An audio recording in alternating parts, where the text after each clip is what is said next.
Okay, good morning, ladies and gentlemen. Ladies, can you hear me? Can everyone hear me? Good morning, ma. Yes, ma. Good morning, good morning. How are you doing today? We're doing well. How are you doing? Fine, fine. Thank God. So apologies once again. I think Monday was very hectic. I hope we are able to manage that up today. All right, so I'll go straight to sharing the link. I was hoping that others would have joined, but we already have about 6 people here, so we can just go on. We can't wait for too long. All right. So we're going to start the Excel again as if we are starting on a Monday.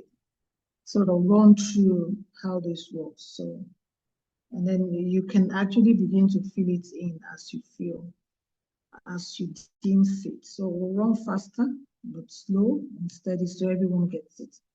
I've tried to review each one's BMC as much as I could, and I'll keep doing that. A lot of us did a lot of the job well, but again, there were too many things that were generic. Almost about 15 BMCs that I've reviewed. Too many generic stuff. So I started trying to actually break it down for business to actually get the feedback. And when we have a one-on-one, when we're working on these financials, I will explain more with my feedback. So at the end of this session, if you have any questions, let me know. So we're going to have a day extra. We're having an overlapping day already because of Monday. So we see how that works out probably next week. Okay. So I'm going to share my screen and we're starting all over again, I guess.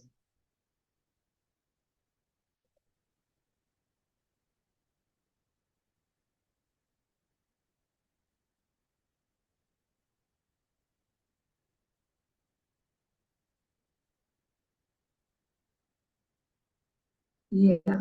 Can everyone see my screen now?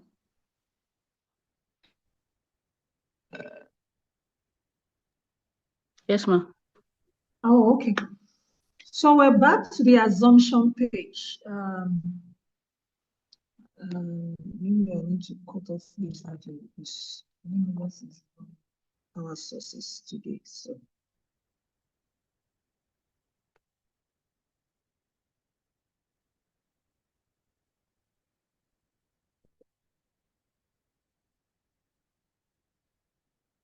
okay, so we have some peace here.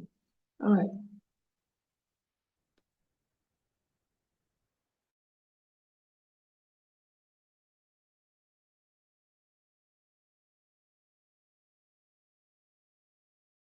Through the financials, but I'll do it all over again so that we understand just in updated on what the Excel looks like for some that joined late. So we have this Excel covers your assumptions.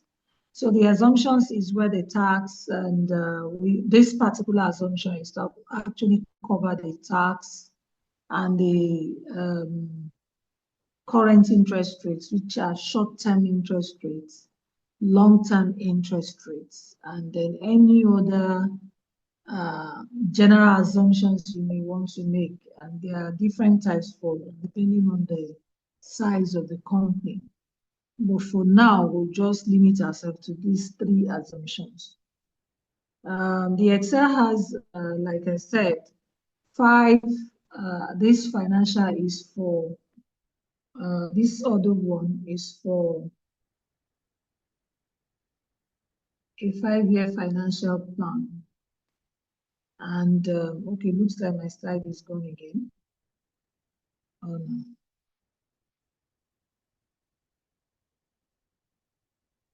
So a 5-year financial plan, and we the slide is supposed to be for businesses that are actually,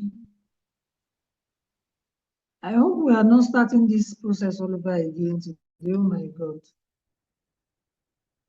Okay, I just feel we're stable enough. Okay.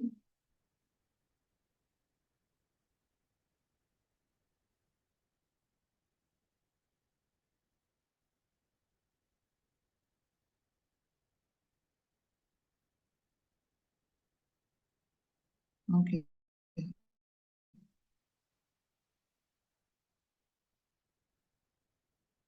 So this particular financial is for businesses that are maybe 1 year or just want a 5-year financial outlook. So technically, we don't expect us to use this particular slide. So just leave it blank. But if I have a one-on-one with you, I may say that, you know what, utilize this particular one. So some of us that are just beginning to run the business may want to look at using this particular sheet. But for now, we assume that everybody is looking at the comprehensive one. Now, this is the break-even. This break-even point is where we actually analyze what is the units variable that you require for the business. How much should you sell per month? How much should be your cost per month? This is where you get to know. You don't need to update anything here unless you want to impute. So it's left blue, but don't touch anything. It's actually meant to be self-computing on its own. So to just compute, especially the stuff in the orange box are computed independently. So you don't have to touch it. So it gives you what we call the average per unit revenue that you need to make for your business to succeed, average per unit variable costs, and then average percent variable cost, and then estimated monthly fixed cost, the cost that you must take on this business for it to succeed. So this is your break-even. Every business needs to know what their break-even is. Here is a market analysis, and it's supposed to analyze your potential customers. How many customers are you going to have? Who are they? What's their demography? What's their age? If we're utilizing age bracket, how many of them would you target in the first year? And what will be your projected growth rate? So for this one, for example, you see that 2025 is basically just imputed, but 2026 is actually automated. So it's calculated based on the 10% growth rate that we have across board. So that's for that. This is your, what we'll call your forecast page. So this is where we get to know your sales forecast for the year.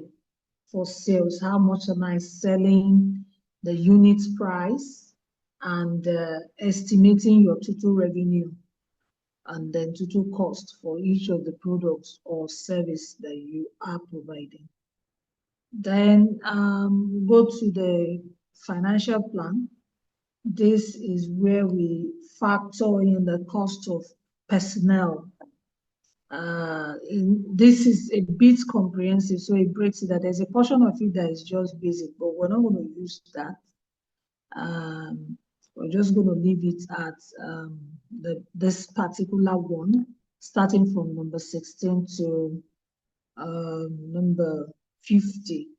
So that's the one we'll be utilizing for this particular conversation. It's as robust as it can get. Then we then go to the P&L. So for some of us that are asking, oh, would you have the profit and loss? Yes, this slide you have, I'm sure if you've looked at it, you know it's a very comprehensive Excel, very, very extremely comprehensive.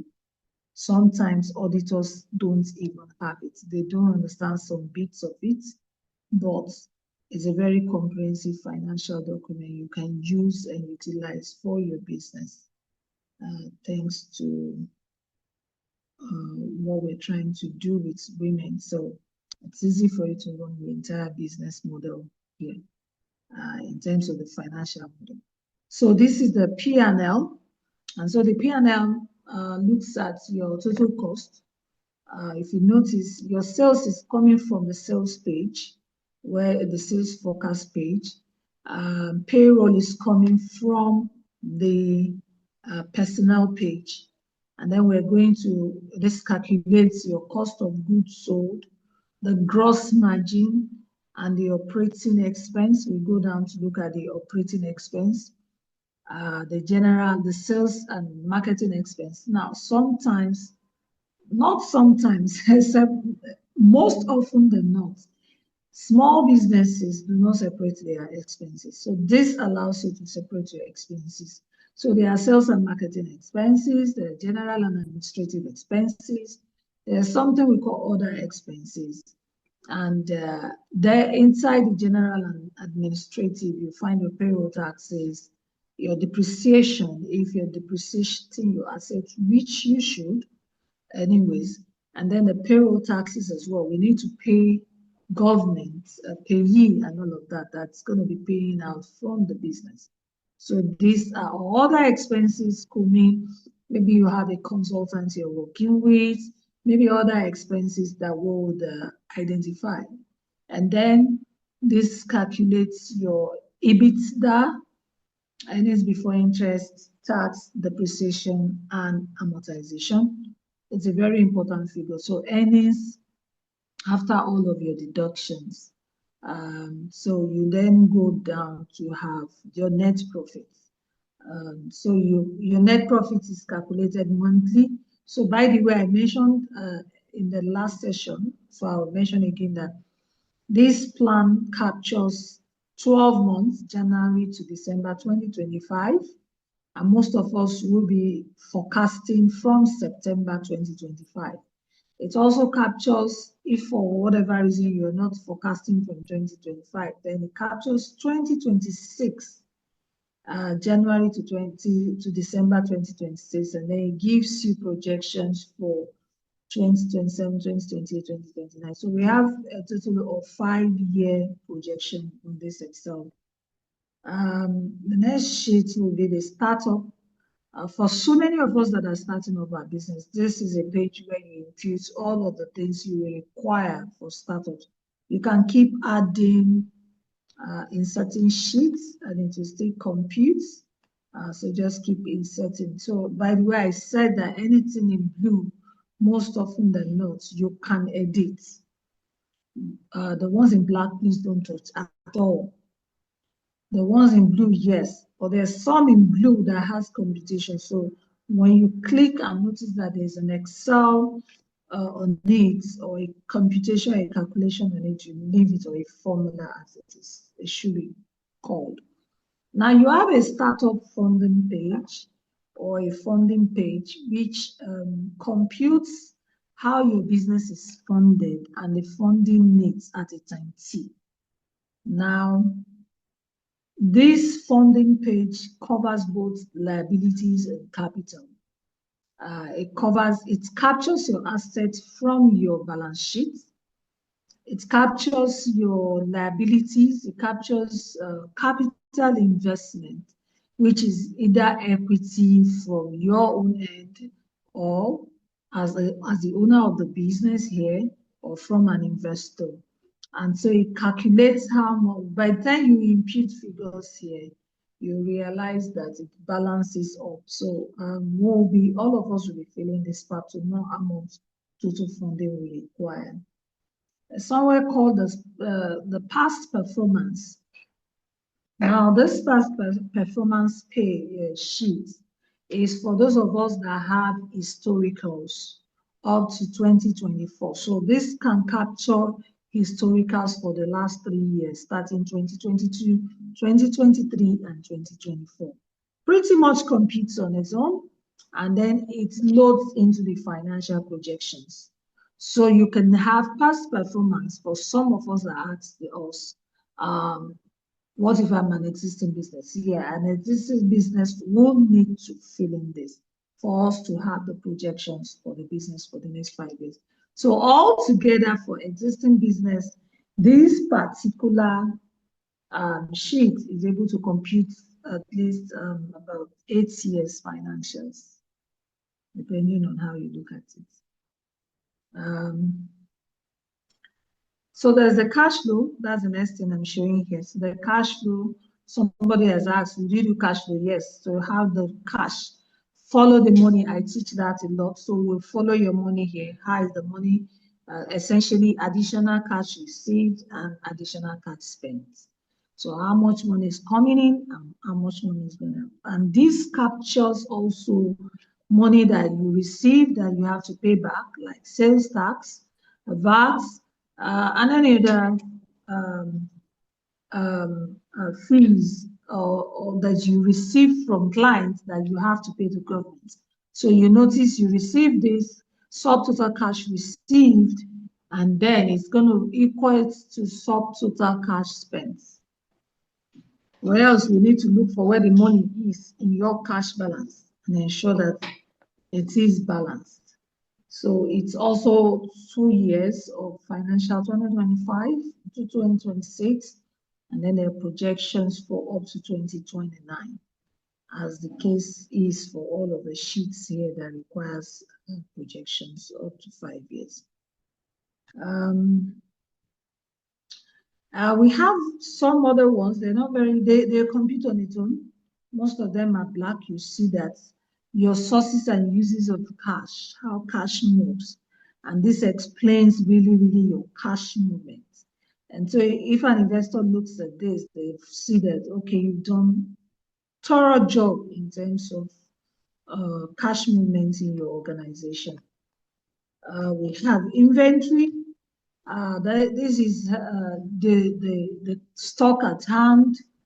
It's also pretty much black.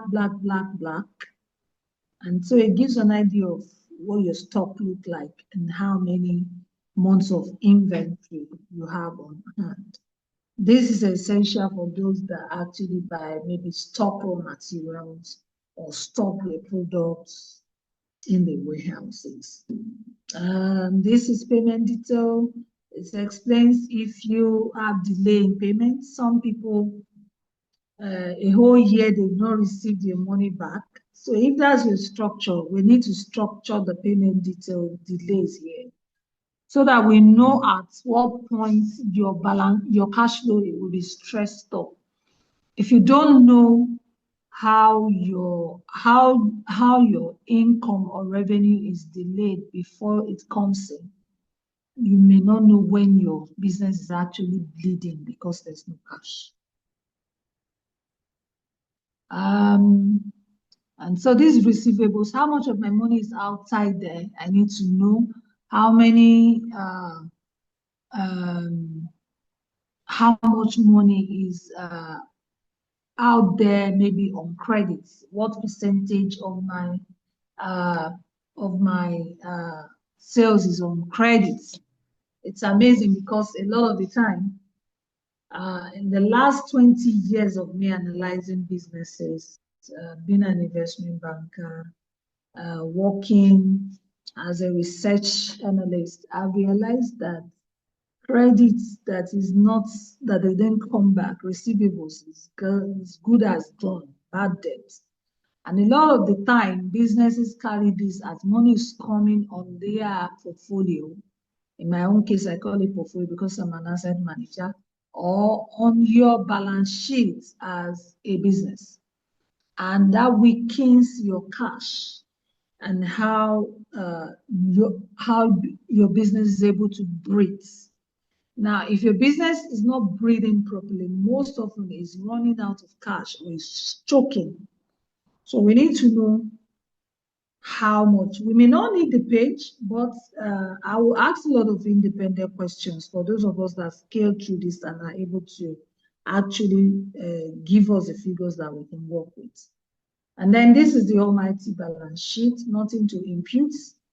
Mostly your balance sheet would come computed is either just going to be in red or in black, simply because we need to whether you are profitable, whether it's negative. But aside that, it shows nothing to compute here. It's automatic. It computes on its own. The Excel is built to do that. So it balances your assets and your liabilities. And your assets and your liabilities will determine your net worth. Most often, they are all 0, 0, or 1, 1, depending on how you're looking at it. So your balance sheet is there. If you do a good job of it, it gives you an idea of what your net worth is really as a business. We have where you can track your milestones here, and then look at the long-term perspective of your business from highlights of your business. So you can just crop this up for long-term and send it to an investor. You don't have to send your financial plan to everybody unless when it is really needed or when a bank requests for it. But for the sake of conversations with any other investor or would-be partners, your long-term can just be extracted because it has basically all of the immediate questions you may need to answer. We have what we call the, this is what we call the investment analysis page. And this page is strictly to determine for you your valuation first, which is very essential, and then also look at your, from a value proposition, what is the value of the business in terms of investors investing in it and how profitable it is. So we consider some assumptions and we're able to advise. You will advise yourself based on it, based on the amount of funding you receive from the business. So if you're going to get equity, assuming you're going to get shareholders on board, this is a very important page for you. If you are a startup, a technology startup that is going to talk to VCs or angels, this is a very important page for you. And then we can just have a small space where you infuse your use of funds if you're raising money. And then the payback page is how you're going to pay back. And then this particular page helps to describe how much this business is going to be valued based on the investment and the shareholding structure. So when you've allotted shares out to, or even to yourself, you need to know, okay, my husband owns 10%, my husband, I own 20%, my children own 25%. This is where everybody knows exactly what they get in value and in volume of the shares. So it doesn't have to mean investors alone. I've seen where husband and wife and children, and the children are matured, or the man or the woman want to separate the business because for whatever reason they need to go their separate ways, or for whatever reason they want to sell their shares. One person needs to share their sell, or they need to reduce their holding so that new investors can come. This is where we deal with that. The other things is, the benchmark is closed, so just ignore this particular one. It's analyzed, but it's closed, not for, it's just for the Excel to roll properly. And then we have the personal net worth. This is for you in case you just want to do a bit of house cleaning, how you spend your money. Nothing more. This is for personal use for yourself. And then this is the ratio analysis. A lot of investors want to see this, and you should be looking at what this is really.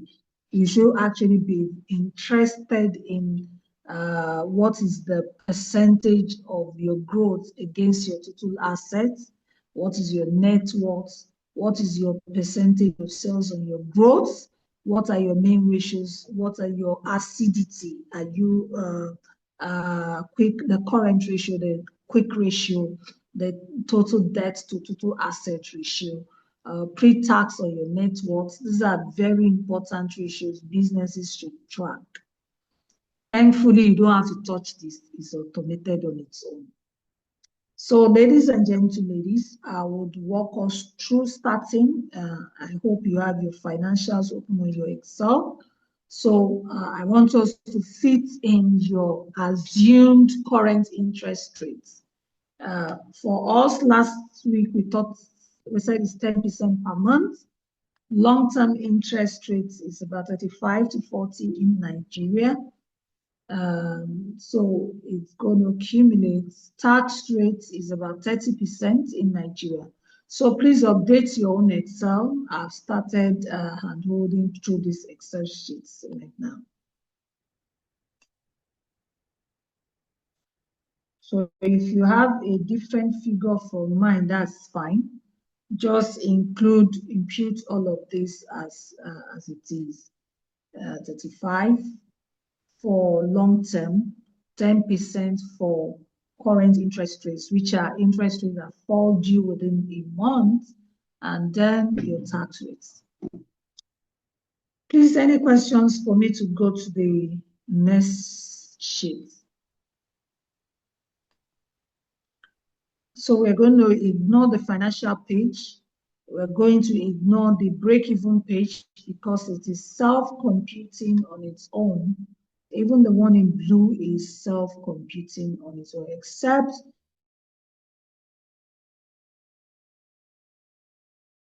if you have an auditor that wants to infuse that in Excel, but we make provisions for it just in case. So we want to go to the market analysis. If you did your BMC properly, which some of us didn't identify. I have a BMC I reviewed this morning. I don't know if the person is online. So I will utilize this BMC. I just want to check if she's online. I do not want to. Yeah, she's online. Right. So this BMC was well put together. But when it came to the customer segment, it was very wide. It was the risk were stretching, the resources too thin. So question is, so when I made, so I went a step further because I was supposed to have an office hour with her to tell her to actually break down the challenges with the BMC. Now, I did not do that for so many of us because I wanted to have one-on-one to be able to explain the issues with your BSc. So for those BSc in particular, she already has this that I'm going to explain. I've sent it via email to her. On our customer segment, the problem was he had students, parents, diaspora, Gen Z, millennials, institutions. There were too many. And so many of us did that. So many of us did that. Now, the idea is to fix this. I said prioritize just 2 to 3 most profitable and reachable segments first. I hope we are taking notes. Urban professionals, 25 to 45. Millennials plus millennials / Gen Z seeking modest wear. Expand later once you dominate a niche. That is what I said to her. So when we say write your BMC, we are not saying the generic. So 35, You need to then explain, narrow it down in 2, 3 words. Who are your most profitable and reachable segments first? So students, parents, so everybody that is students and parents fall within 25 to 45, urban, diaspora, Diaspora, because of the business model, she can't reach diaspora yet. So they're going to fall under the next phase of the business that she's going to be tracking. So the most important thing on your business model, to focus on the most critical ones that are profitable and reachable segments first. Because on your customer segments is where we will come back to our Excel now to look at I'm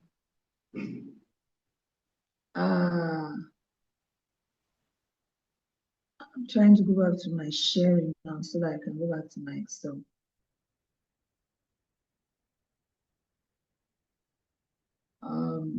So it's to be able to say, you know what, I am, sorry, I just missed my sheet, so let me get back to my sheet. Yeah, so to be able to say that these are your customers or these are the people you are tracking. That's the way this thing works. So we need to be able to, okay, so I found what I'm looking for. Did I stop sharing? No. Okay.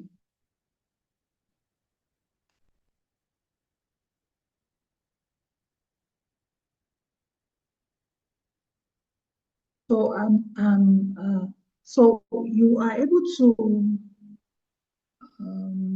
so just a moment, I need to view my sheet back.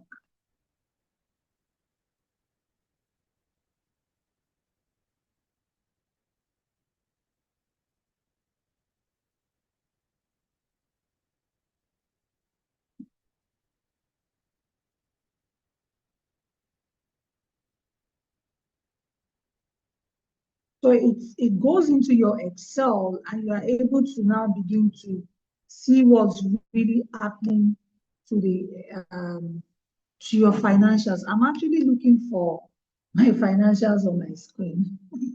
Oh my God. Okay, my screen here, right? So I found it. And I didn't have so many things open. I don't know why this is like this morning, but we are progressing. All right. So I'm back there. So you find out that so for this particular company, we did this Excel was done in 2022. This particular one that was updated. Recall that last on Monday, I had to give you this Excel.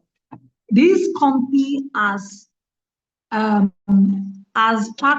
in, interestingly, is a business that is into wares. So you notice that we highlighted really who the potential customers were. So young professionals, because there are dresses that young professionals are going to wear, working class ladies 35 to 55. And this is it for this particular lady, the potential customer, which is your customer segment. So you need to update yours in your Excel with your own potential customer.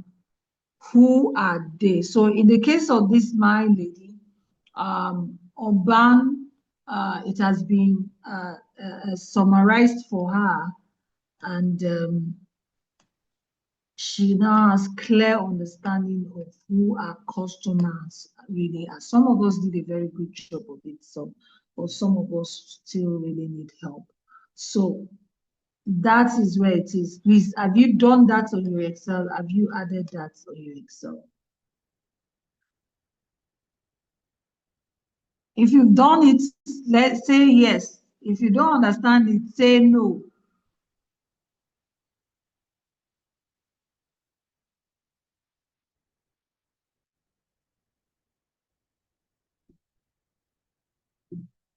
Hello, ladies and gentlemen, there are about 15, 16 of us here.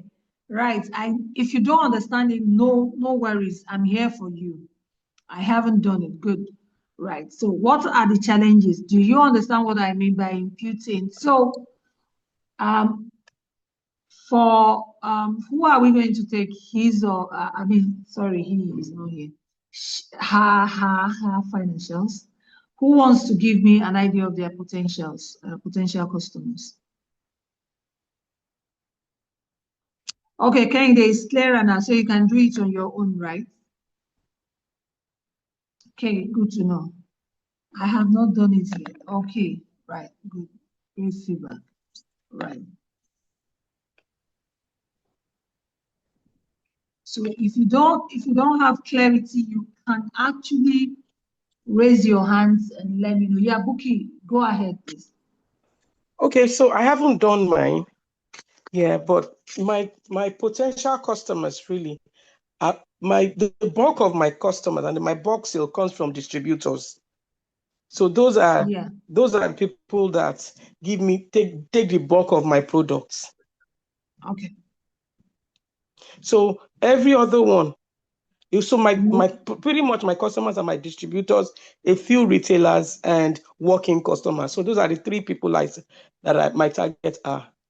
And that's fine. So so in your own case, the number one will be distributors, retailers, and working customers.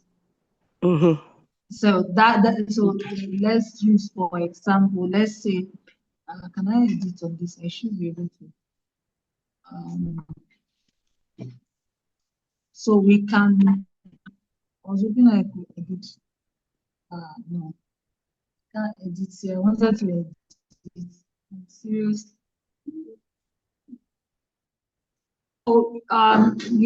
So potential customers will be distributors, and then retailers and working customers. Now, distributors, how many of them are you looking to serve in 2025? That's the first, that's where under 2025, if it's 100,000 or 50, you can actually then edit that, maybe 20, 100. And so you want, if so, for example, I'm trying to edit, so you see what I'm trying to say, so everybody can actually pick from this. No, I want to share, I want to edit while sharing. Yeah, I want to be able to edit. The Excel. Okay, maybe because I'm on.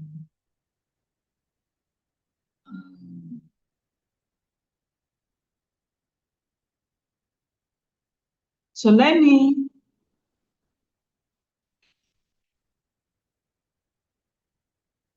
Okay, so I'm back on Excel. I should be able to edit it.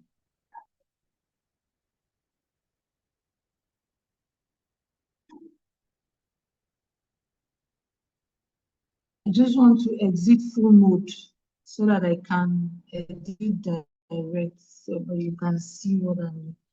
Okay, let me stop sharing, go in and out. I should not have that challenge. Excel is amazing at times.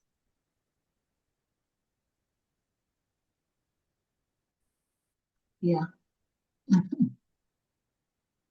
Distributors, right? So this is distributors. So how many distributors do you have currently? Can everybody see that I've updated that to distributors? Yes, ma'am. Okay. So how many are you looking to service? How many are we looking to increase, right? Okay, another thing I thought how of. many do you have right now, 2025? 15. 15. Good.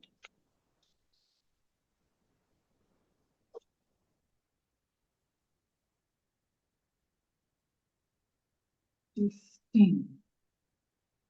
Right. So you see that it's gone from 15, 17, 17, 19, 21, 23, right? Yes. Because of you, let me just clean off all of this. So let's work with your, I think I'll be needing, so we're not doing dress right now. So distributors, retailers, and working customers. Working customers.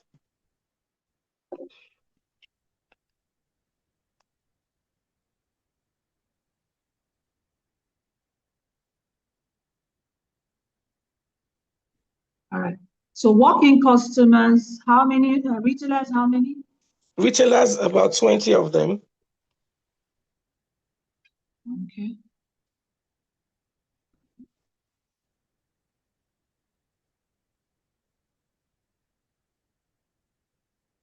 I hope everybody else is watching, so we update this. 20 of them. Right. So 20 of them, right? Yes, ma'am. Working customers, like how many of them? Okay, so with the working customers, they vary, except we just put an approximate number. Yeah, give me an idea. 5, 10 per day, per week, per month? Let's say 10 per day. A day. And they are repeat customers, right? And they're repeat customers, yes, ma'am. Okay. So that means that that particular, so your distributors are value-based. Yes, ma'am. Value-based. Your working customers are volume-based. So we need to do some math. Now, there are 15 distributors that probably sell hundreds of pieces of your bread, right? Yes, ma'am. Working customers will buy one piece. Yes. So that's where the challenge comes in analyzing. And please, everybody should listen. So the distributors, do you want to capture your market as the number of bread sold or the number of distributors made? Number of bread sold. Number of bread sold. I will go with you as well. So distributors, how many bread is sold per month? Per month, per year? Per day, per month, per year? We'll be looking at about per month. Distributors will do. So just start with per day. I'll do per week. And then we'll do per month. 100 times 7, that's 700, And then 700 times 4. We can do about 100,000 loaves. per day or per day? No. At the end of the month, about 70 to 200,000 loaves. 70,000. So on average, how many do you distribute to one distributor per day? Per day, one person will take about 200 loaves. Now, we now have different variances, but one person will take about 200 to 300. I get it. And these are distributors. These Yes, are ma'am.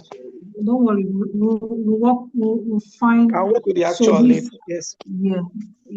No, we don't even need to. I'll run it through here. So for the sake of everyone, so we have 15 distributors. So if they do 200 per day, multiplied by this, did I do now? Wrong. So it equals this multiplied by that. 15.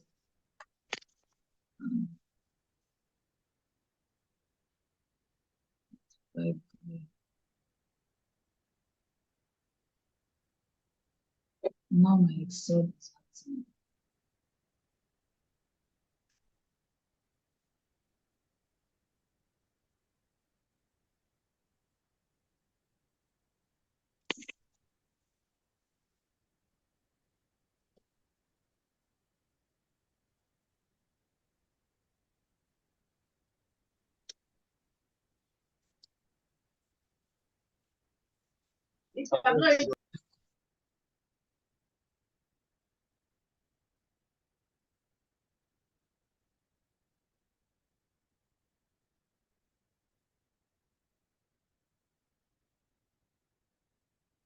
So that means that 3,000 per day, right? In a day, you distribute 5, right? 5 times in a week. So that will give us equals this multiplied by this. right? So where is my comma in my cell?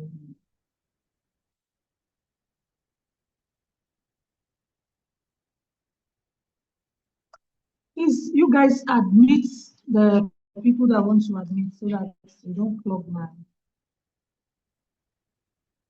cell spread, please.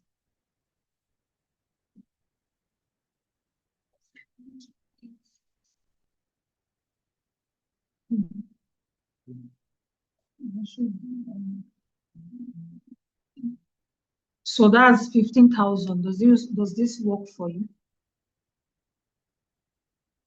So this means this 200 is in is figures, not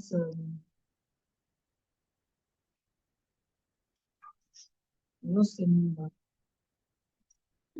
Okay.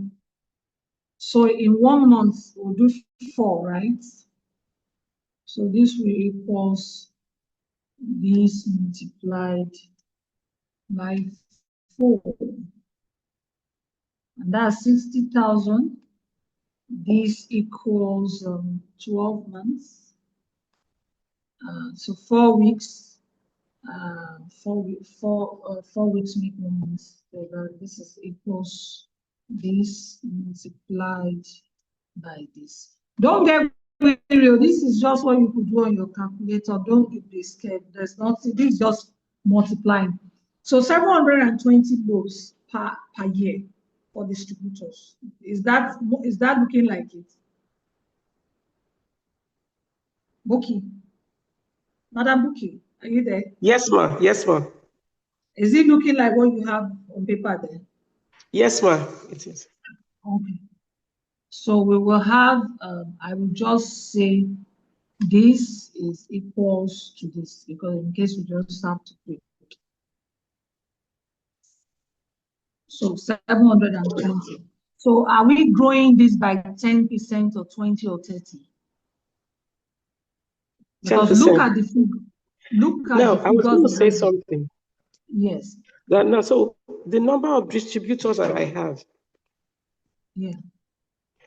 the sales forecast, like a projected sales forecast, the number of distributors that I have, I must be able to distribute what they would sell, each column, the distributors, the retailers, and the working with my sales forecast. So does it make my number of distributor cast in stone, or I must increase it? Oh, you increase the, so yeah. So so when we are doing this, sales to distributors is what we used to. Okay. Sales to distributors. Yes, ma'am.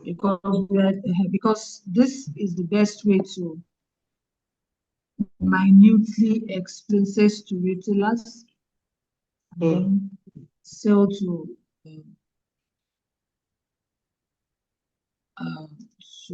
working persons. So let's leave the math. So retailers is how many do you want to sell to those that are retailing? And then what's the difference in your own case between retailers and distributors? Because I get a lot of the time confusion with the use of the two words. Okay, so my distributors have to buy in bulk. Their prices are not the same. So the margin between my distributors and my retailers is the final price that the distributors are supposed to pay. So I understand that the pricing is different, but what qualifies somebody as a distributor or as a retailer? Is it in the volume they are able to pick? The retailers have a lower price. The price the distributors sell to their customers is the price I sell to the retailers as well. So we tend to have a uniform price tentatively. Okay, so I was going to ask that because business models at times, when there's no clear differentiation between the distributors and the retailers, there's a problem. And in the next 2-3 years, you begin to see that there's really no sales going on. Because my understanding of distributorship is I do not have to be bothered about selling. Okay. I don't have to be bothered. So take, for example, you want to buy paint in the market. You want Beja paints or or CAPL Dulux. You will have to go to their distributors to buy. And the distributor gets it at a certain amount. So CAPPLC, Beja Paint, Dangote Cement, they do not bother about sales at all. Except the top line adverts that they do once in a while to aid the work that the distributors are doing. The retailers go to buy from the distributors. You do not have any business as a manufacturer dealing with the retailers. Retailers. Now, okay, so you see, for us somethings. That is the ideal business model. Okay. So that I don't create confusion in the market. So for you as a business, I gave you that idea so that I'm sure you know, but you need to now ask yourself, do you want to have a distributors retailers model, or you just have my retailers and my working customers?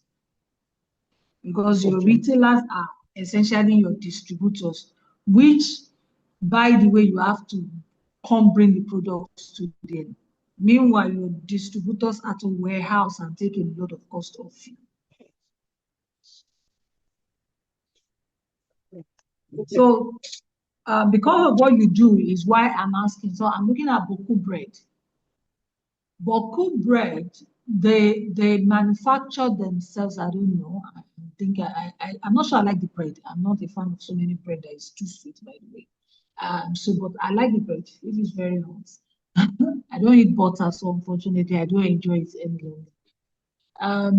But Boku bread, if you buy Boku bread, you see that there are some retailers that are buying to go and sell to the. So there's a distributor that takes it off the person that is baking.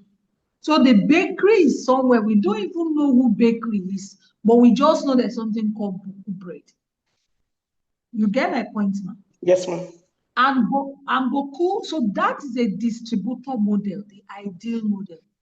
So Boku now decides how they will distribute the thing themselves. But they now have the retailers who can pick like 50, 100 pieces and go and sell. I see some, they come with a truckload. Those are retailers. The distributorship is actually in different points of Boku. The bakery is somewhere. Now, I understand that Boku may be the one producing. But I also understand that Boku does not produce, because I have a client who produces the tea that you see in Boku market as I speak. It is their tea from their factory, but Boku is on it. So that's a distributor. Yes, it's a kind of contract manufacturing. Yeah. And the same thing happens with the bread. So I know the tea, that tea that you find in Boku that is called Boku tea or something, I don't know what it's called, is my client that produces in their factory for Boku. That is a distributorship model. So my client doesn't have to bother about how Boku is going to sell. Boku decides how to brand the nylon. Boku decides where to own the shops and sell. Boku decides who the retailers are. That's another thing. So let's, while you are explaining this to investors, you must know the difference. And then when you're tweaking your model, you must ask yourself, am I really talking to distributors or retailers? Or you are the super distributor because for now, you are small you are producing as well as you are the super distributor. Then when you get to a distributorship, maybe get number 2 distributor, this person will now give you bulk money to produce maybe these 720 in a year for me, and they will take from you based on agreement. So you will have money to go. That's how these things work. So that I'm a bit like distributors, retailers, but I don't think I've looked at your business model or Canvas. So when I do, maybe we can talk about it during our work. But yeah, we at least know how many loaves of bread we have to produce. And if we are going to get to 1.something minimum million loaves of bread in 2029, we need to do some more. And sustainability. So this gives you an idea. So what does the retailers in this case look like? There are 20 of them, right? Yes. So how many do they buy in terms of weekly? So just from, so I'll do 20. How many do they buy per day? So if we, on a daily basis, we do to retailers. Oh, sorry, my Excel has updated that. So I need to just go on now. I'll just. Okay, so on a daily basis, we do about 100 loaves to retailers. Okay. 100 loaves.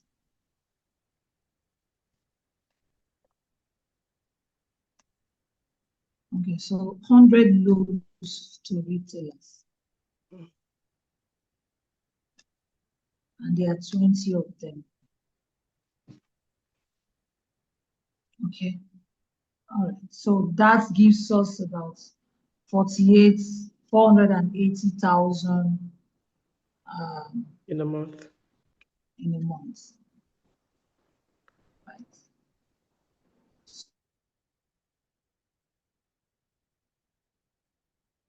So what should we look at in terms of working, those that are working? Like how many? I think we projected them. How many would that be? How many really working per day? 10. 10. Okay, and those 10 they buy like how much? Maybe 10 pieces, right? Those 10 will just buy 10, 12 pieces, 12 pieces. So maybe we can have one, do a little one, 12 pieces. You can update as you wish. For now, Yes. For the sake of this conversation. So equals 28,000, and that's it.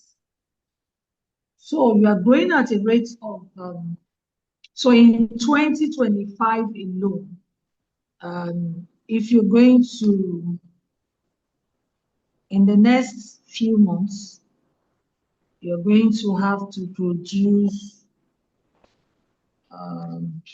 is it not 2%? It's 2%. 2%. Oh my God. I just wanted a figure to not percent.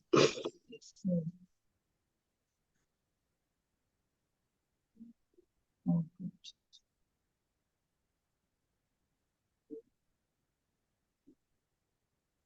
All right, so that's the computer space. Let me just respect myself. Yeah, so it will be 614,000. It will be around 600,000.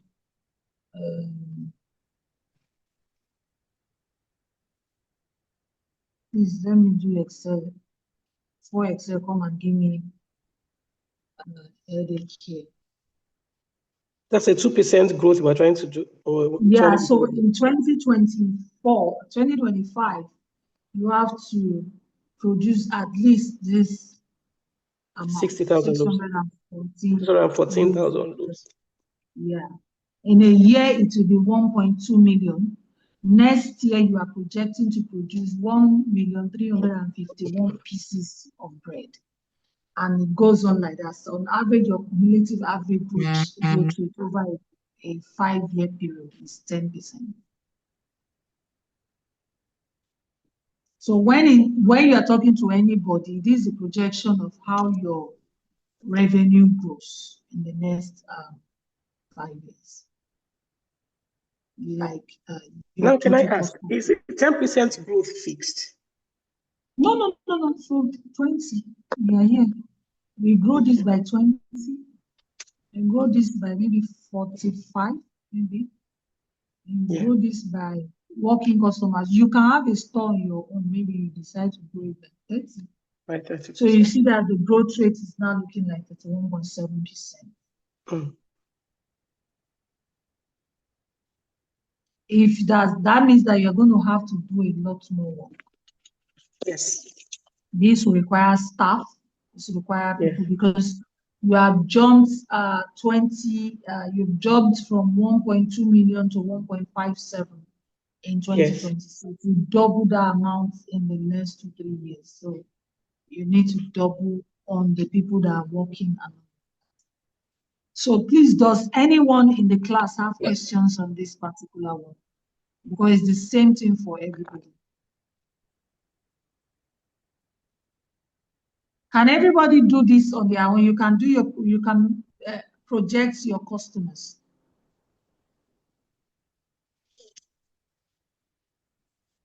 Now, let me give you like a caveat. So these are potential customers. The actual thing is what we'll now do in the sales forecast. Now, so you can say that your potential customers that should come in based on the equipment you have is like, how many should they be per day, your potential customers? Maybe they then need to be like 50 distributors, and they will be buying maybe 500 pieces each day. That changes the market size. Do you get it, ma'am? Yes. You get what I just did? So there is a potential market and there is the actual market. So the potential market is, say, for example, every factory, every manufacturing hub has that challenge.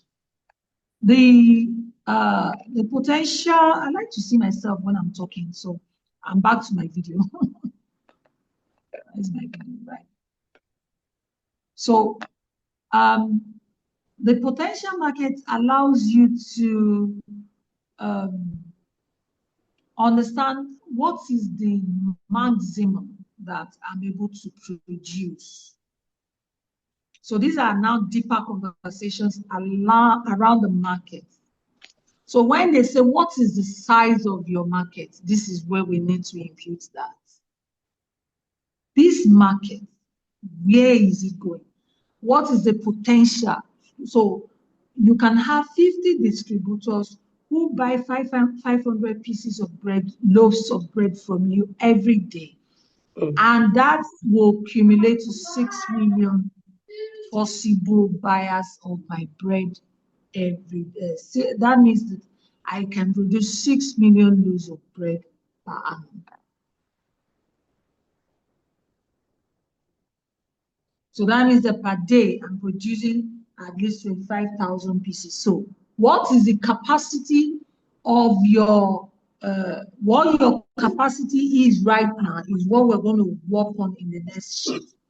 What is the size of the market is what we're working on this particular sheet. So ladies and gentlemen, I have worked from what she's doing in terms of what the figures look like now into what the potential market could look like. So that is why it is potential customers, not actual customers. So I want to know if everybody have not run away. Oh, okay, thankfully we're still 20. This class is powerful because most times at this point, people have dropped off. They are tired. I'm here to start asking questions. Sorry? Right. Yeah. Right. So you can actually determine from where you are to what your potential customers could look like. and then have a right figure of how much you will sell, whether you are selling by units or by carton. If you are doing carton, there's a way to do the math. If you are doing per unit of the bread, there's also a way to do it. If you're selling crates of eggs, there's a way to do it. If you're selling clothes like Rukayat and Saliat, then you're going to sell either per unit of the clothes you, but per dresses or per the demography of what you're selling. So for dresses, for example, I remember trying to put together for the lady, one of the ladies that make my clothes, and I said to her, Obi, how many ready-to-wear of shorts do you want to produce per month? She gives me the idea. Say, I don't think I have an idea now of what she said, but let's say 200 pieces per month. And that 200 pieces means that she's going to sell 200 times 12 is 2.4 million pieces in a year. And so that 200 pieces, how much is 1 unit, 1 piece? That 1 piece will multiply, let's say it's 5,000. So we're going to multiply 5,000 by 200. That gives us about 100,000, right? So that would be 100,000 per 200 units per month, and you multiply that per year. So that is 100,000 times 12. That will give us about 12 million. That's how these things are calculated. So her potential market could be, okay, my potential market, I can do 200, but really there are about 1,000 women out there. So maybe my potential market is 5,000 instead of 200. And you are sure that, okay, that's the market size. The next way to look at it is, ladies and gentlemen, I'm progressing now into what market research is and market analysis.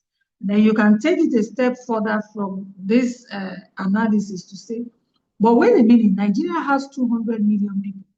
Out of that 200 million people, 60% are women. And they are the ones that buy bread from Madam Buki. And these 1 million people, they live, these 100 million women, they live in Nigeria. About 20 million of them, about 20 million people out of these 200 million people live in Lagos, Nigeria, based on the data they've given us. Out of that 20 million, about 10 million are women. And out of these 10 million people, about 1 million can buy the bread from Madam Buki. That becomes her potential customer, 1 million people. So when she wants to do the math, she's going to be selling to 1 million people per day that buys her bread. So distributors won't matter any longer. It will be the number that she's selling, and then she's utilizing distributors to sell.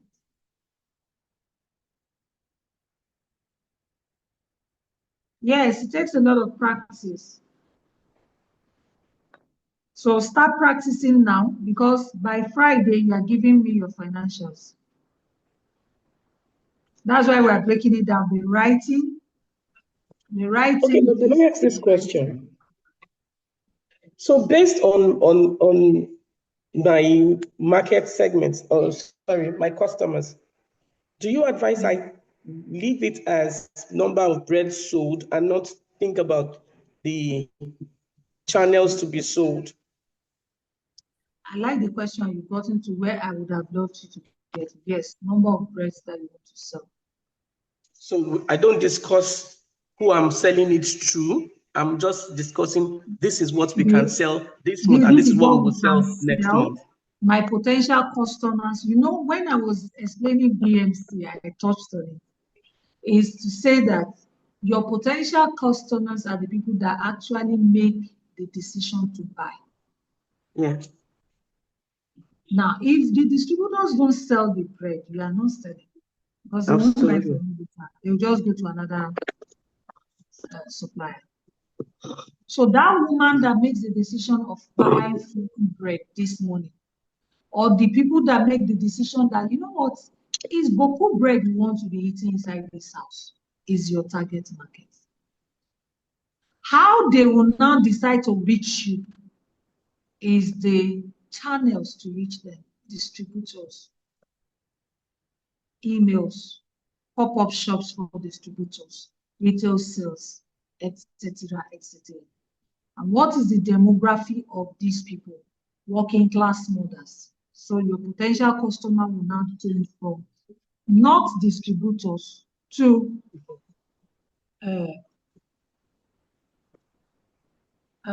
mothers. Okay. Or families. Families.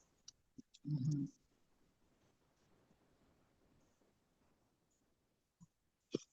That's the way to now see that, okay, families, yeah. If 500 million, if 5 million Nigerians buy my products, how they buy the products is the channel. How you get to buy, how they get to buy the products from you. So because your sales analysis, the direct customer is what we're focusing on. This one customer according to selling back, this one customer. What do you need? That woman, that man that decides.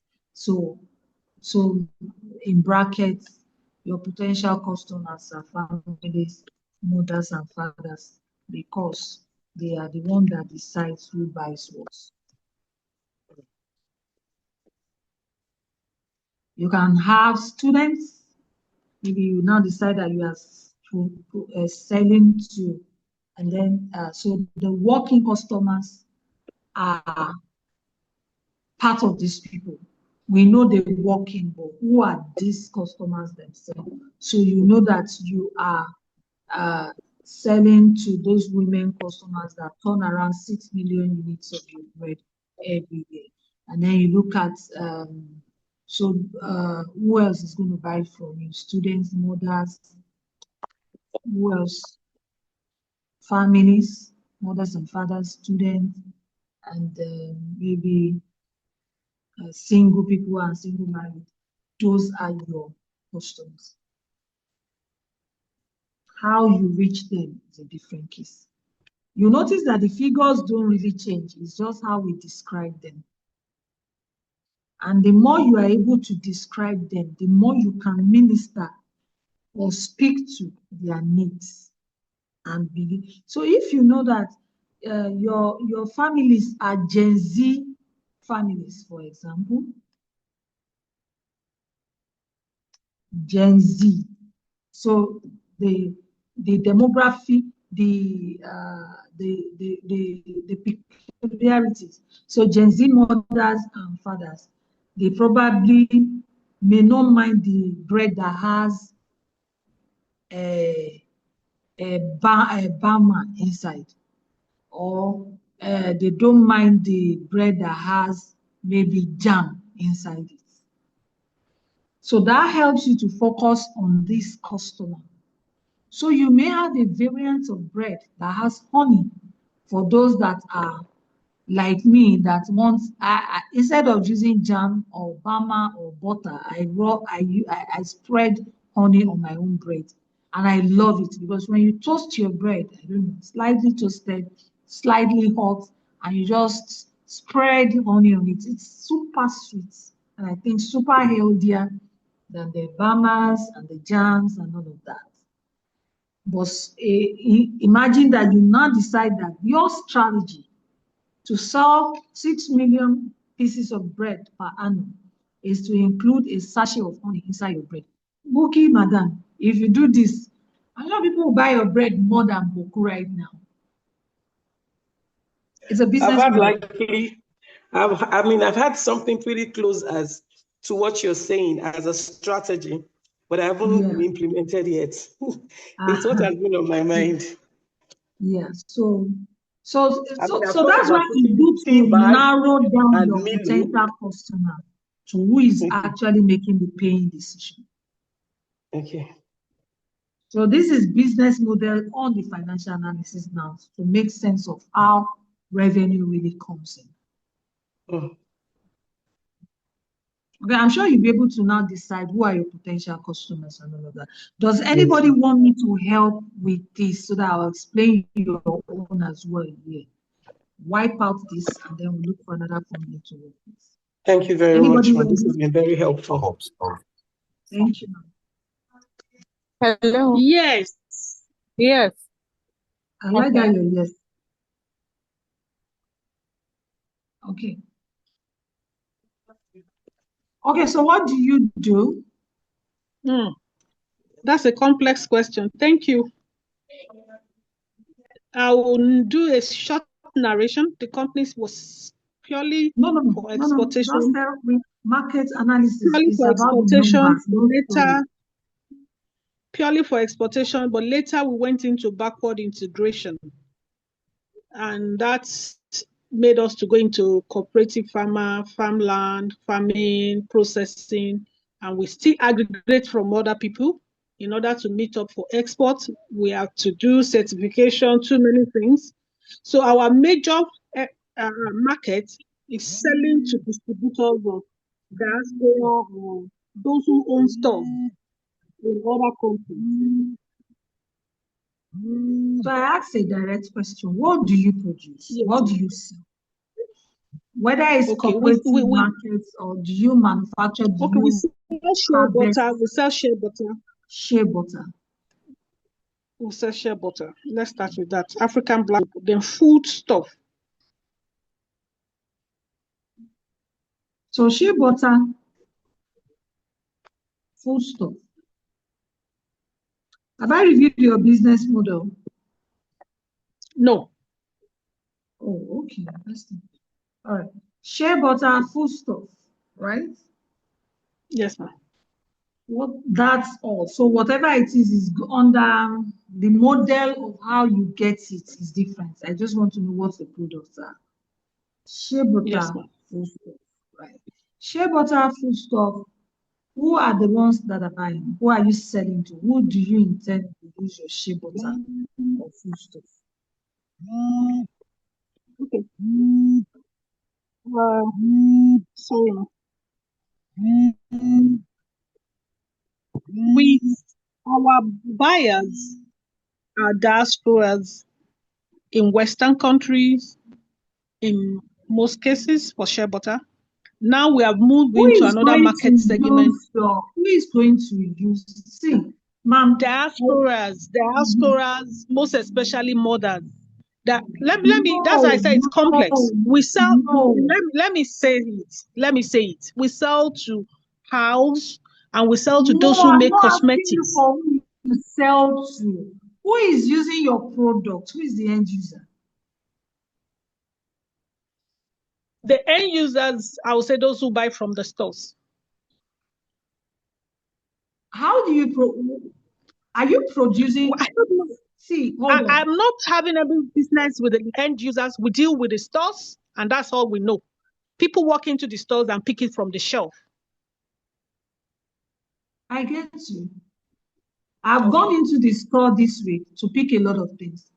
But whoever put those things in the shelf targeted me such that I'll be able to pick it up. Does that make sense?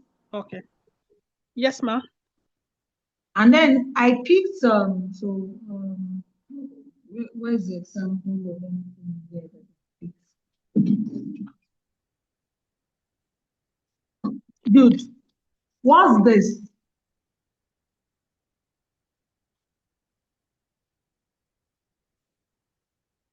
Hello? Can everybody see? Yeah, what's this? Dano. And then Dano. Dano. Milk. Right. Where is Dano? Where is Dano store? Where is Dano manufactured? Let's even say I don't know. Good. Why do you think I bought Dano? To eat. Protein. Good. Because you like it. Good. Who decided how I see Dano? and know that it should be bought? It's you. No, what? the homemakers. We can say homemakers. What do you mean by homemakers? It's homemakers that goes to stores and buy in most cases. No, who got my attention to the Dano? The distributor or No, the it's market. No. Maybe you saw it in the market and you like it, ma. It's you that will No. determine what product you want to use. No, that's why you are not selling. That's why you are not becoming big. You are not as big as them. They sat down in their drawing board and decided that for comfort Maybe to your buy daughter or something. my daughter. So they decided that for comfort to buy this anywhere on earth, it must taste somehow. It must be packaged somehow. The distributors did not have an idea about that. It was not their call. The distributors only bought it because it is moving and they are selling and they are making their gain. I'm a strategist. I'm a market research analyst. I'm a business development and turnaround strategist. So when I'm telling you, please listen. I've dealt with products, hundreds and hundreds of it. That is the problem with small businesses in Nigeria, manufacturers. You assume that you're selling to the distributor. But who is your customer? Who will go to that distributor and buy? I want to know who. How they buy it is the distributorship structure you've put in place.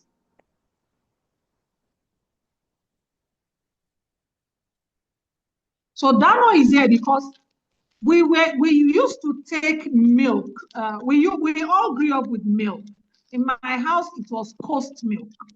We migrated from Coast milk to pig milk. And then we left pig milk and we moved on to cowbell. I remember my mom buying cowbell. I didn't particularly like cowbell. And she would say, the sachets, the people that decided to put to Promasidor, that decided, is it Panalpina or Promasidor that came with cowbell? Who was cowbell again? That came with cowbell. They did not come with tin milk. They came with sachet. Their distributors were moving away and saying that sachet business is good though because Indomie came to the market and sachet things like cliche. Then cowbell came to the market. It was a decision by the owners, by the manufacturers, not the distributors.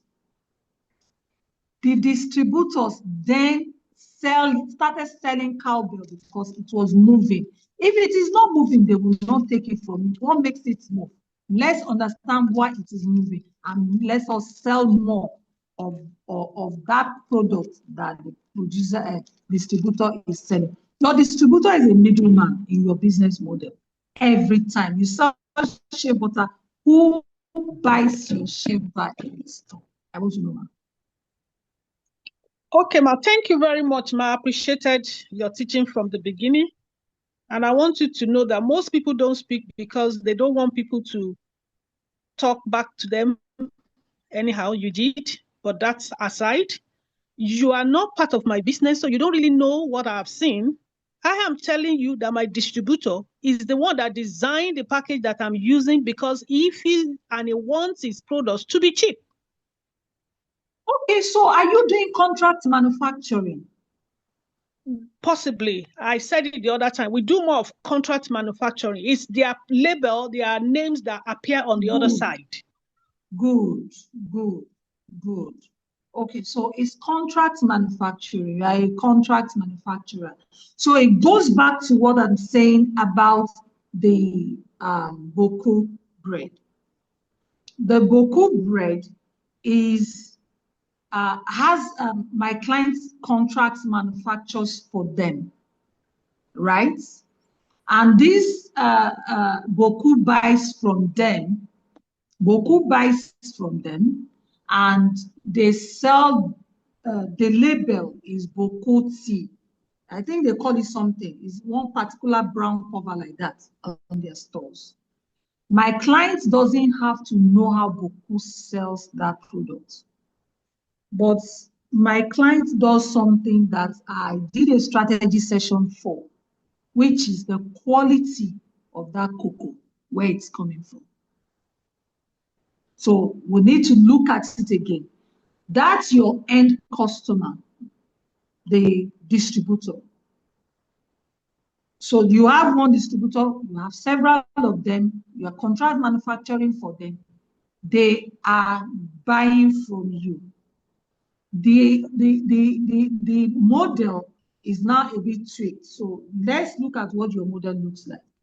So let's go. That's why I said, don't worry, I'm here. Mine is to be able to bring I'm enjoying your class, and I'm enjoying the Yeah. fact that you are a pro. I enjoy the fact that you know the onions very well. So Yeah. that's why I So even venture to talk. so Otherwise, our potential customers is but I have let's go levels of distributors. customers, man. Sorry? I'm sorry that my document is not yet with you, so there is no way you could have captured me correctly. One, Right. we have that set of product line. Two, Okay. along the line, we were able to certify our shea butter and black soap in London. So it carries our label. And I wanted Okay. to get my storyline. We were using maybe those jars on your table at home, those rectangular shape with, and they asked me to cut it in chunks. But I was able to manage to get them to agree to my idea of using beautiful jar, which is what we are Okay. doing now. Okay. Then people will call me from UK.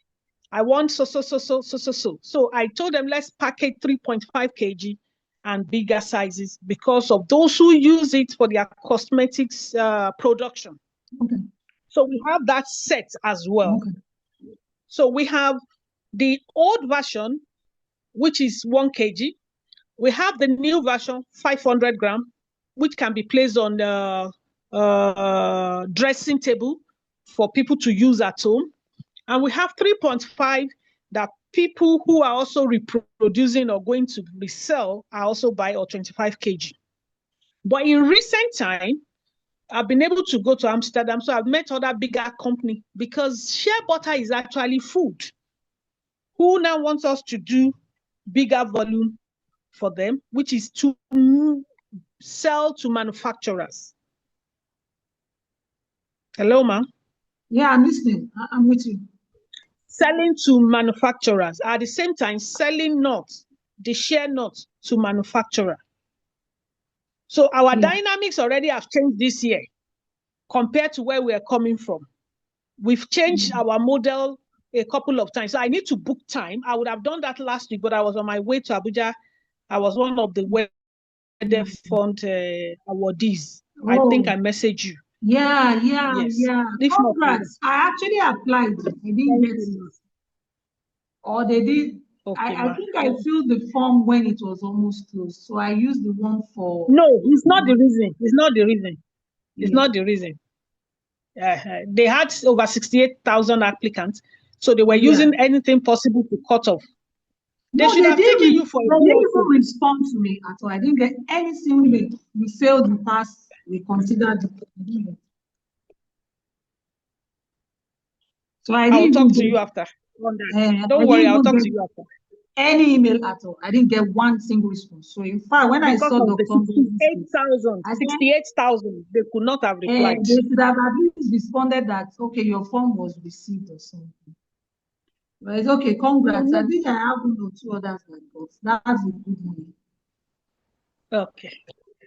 So I will really want to sit with you because I have different model. We buy Indomie. I could buy 4,000, 2,000 to send to somebody with other goods, other items like Gary and stuff like that. So I need to sit with you so that you can help out.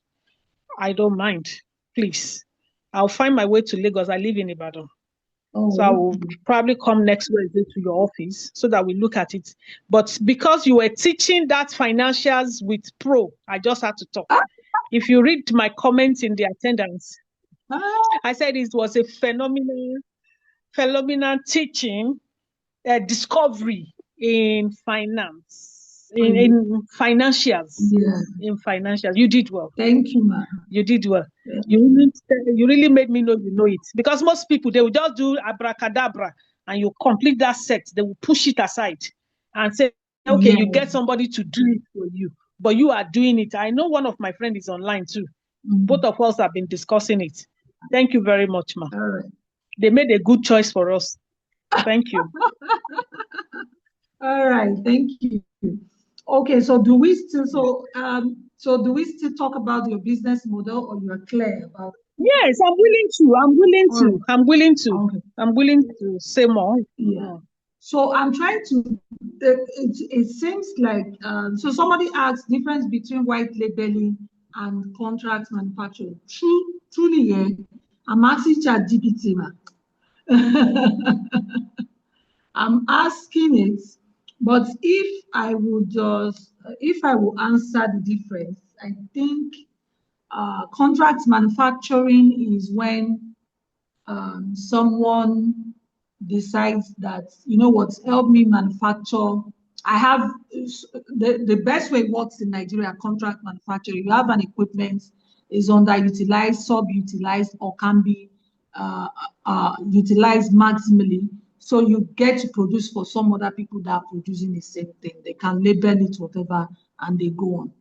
That is contract manufacturing. White labeling is for example, I understand white labeling. For example, you get a company in China and you say you like their perfume and everything. It's almost similar, but you are not interested in how they are doing it. They produce for you and produce your brand and brand it for you and send it to you. And you can now begin to sell as if it was yours. So I think they are just the same. So in short, according to ChatGPT, it says white labeling is ready-made, rebranded, less control, faster, cheaper. Contract manufacturing, custom-made, exclusive, more control, slower, costlier. So that's the difference. So it says white labeling, a company buys a finished ready-made product from a manufacturer and rebrands it as its own, okay? But contract manufacturing, a company hires a manufacturer to produce a product specifically for them, usually based on the company's own formula, design, or specification. Okay. Okay. Because I myself couldn't give you a clear understanding. So a ChatGPT definition will help here, but that's as far as I can go. I need to get back to the class.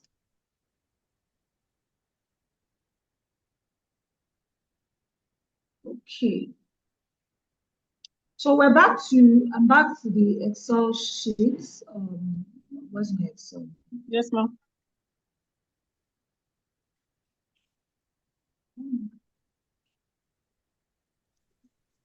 Ma'am, please, can I ask a question? Yes, ma'am. Okay, so on my financials, we were saying the other time that it would be better to just look at it as quantities that can be sold instead of just dividing it into distributor and all of that. So yeah, now, the but for model me, with which you now sell, the model with yeah. which you get to now sell, yeah. So the channel will just be distributors, but the model is that this is the amount of bread we can sell. Now, Yeah, in because we terms of sell, describing, go on. because we sell different prices to these people, how do I capture it? So we're not deciding prices. We're going to this slide for prices. This is just Okay, to understand all your right. different standpoint. Yeah, the next Thank you, thing we ma'am. want to talk about is price. I think I'll stop sharing and then come back because I'm looking for.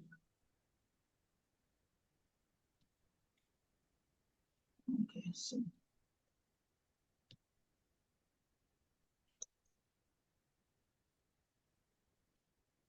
Okay, so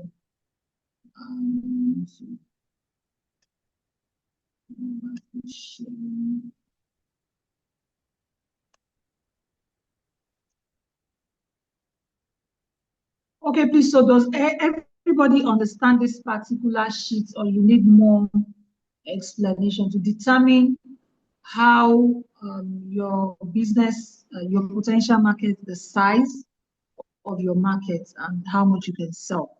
So shea butter, foodstuff, black soap, you're producing for other people, right? Yes, ma'am. So is a nexus between contract marketing and white labeling.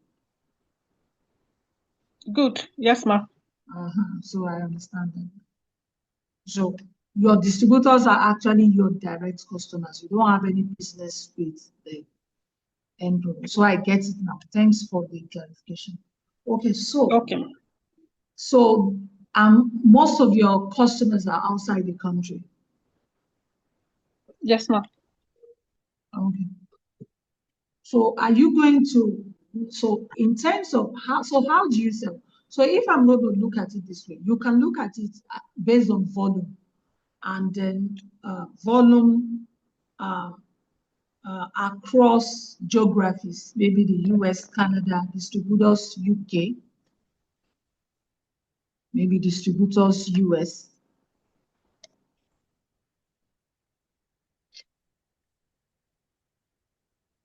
US. So just for the sake of this conversation, right? So, or you could look at it around products.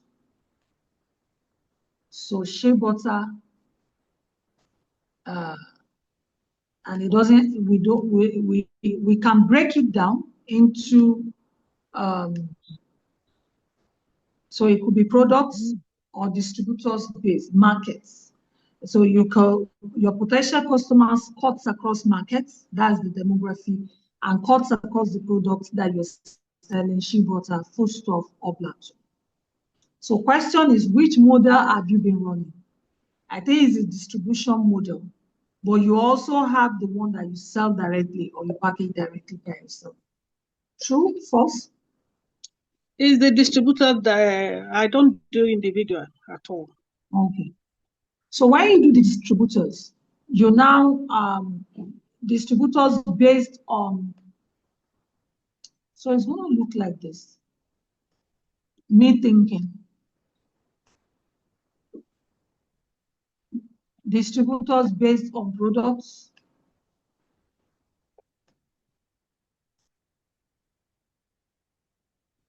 So what's the size of that market? People that buy shea butter in the distributors that buy from you in the UK, what's the volume? You want to run it by volume or you want to run it by value? What has the been the volume, most effective? okay. Volume. For UK, I'm only dealing with one person. Yes, I try not to get that. deal with multiple hands. And he has stores almost every other city, so I don't need to go into. Don't you have marketing risk there with one person? What I need to go around again. I've not traveled in the last 1 year or two. I need to go again so that other smaller stores can now be buying from that particular person. That's the way, because UK law, you must have importer and distributor on your behalf. Yeah, I know. For you to do volume. volume. That comes in to do gari in containers every month. It will soon come in. It takes a lot of my time. By the way. Don't tell him if you see. You can spend for 5 hours asking me questions. But that's what he does really. He exports Indomie, Gala, yes, all those things. Exactly. To Canada. Yeah, I get it. So you have to have the warehouse there. Somebody else handles that. And then there's the people that take it. I have an idea a bit about how that works. Right. So there's UK. So, but this UK, for this unit economics, you need to be able to. So, are you exporting foodstuffs at this time? Yes, ma'am.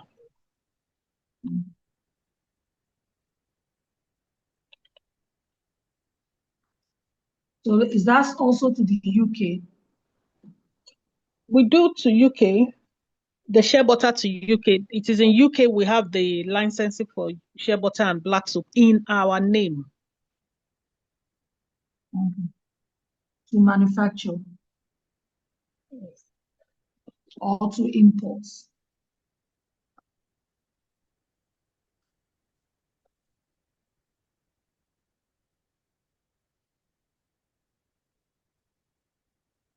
All right.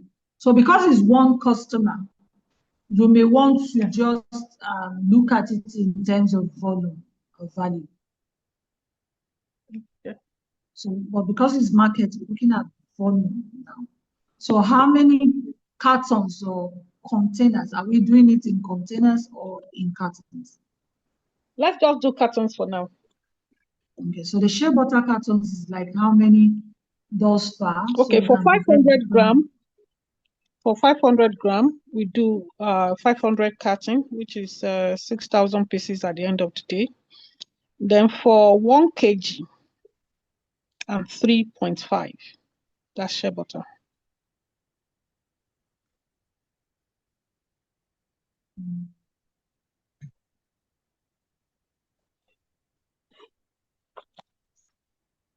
So shea butter 500 gram, right? Yes, ma'am. What other grams do you have? We have 1 kg. Okay, 1 kg. Okay. Then we have 3.5.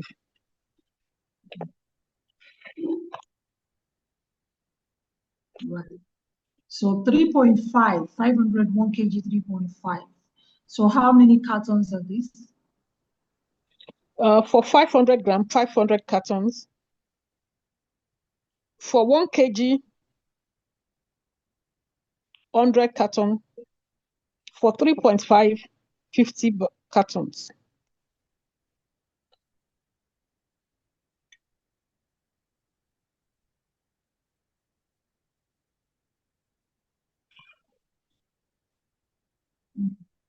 So shea butter that goes to the UK, irrespective of the pricing, is 650 kg, right?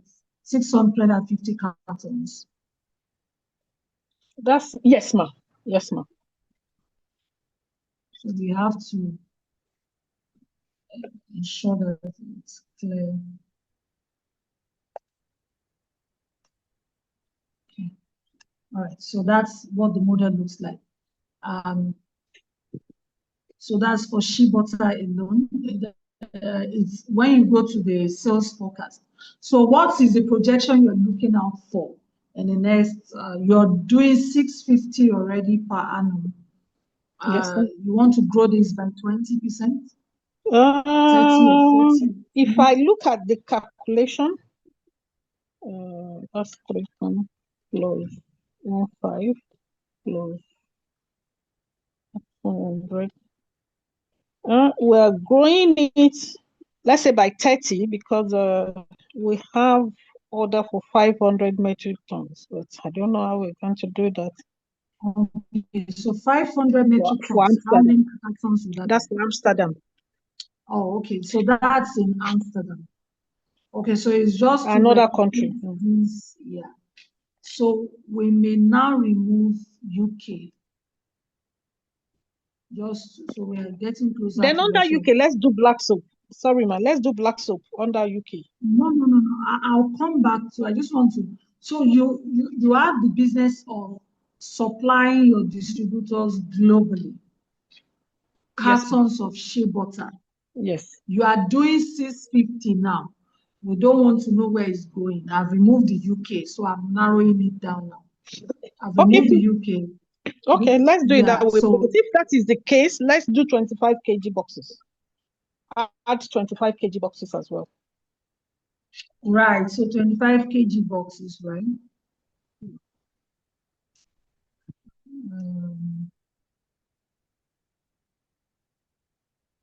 So 25 kg is how many cartons?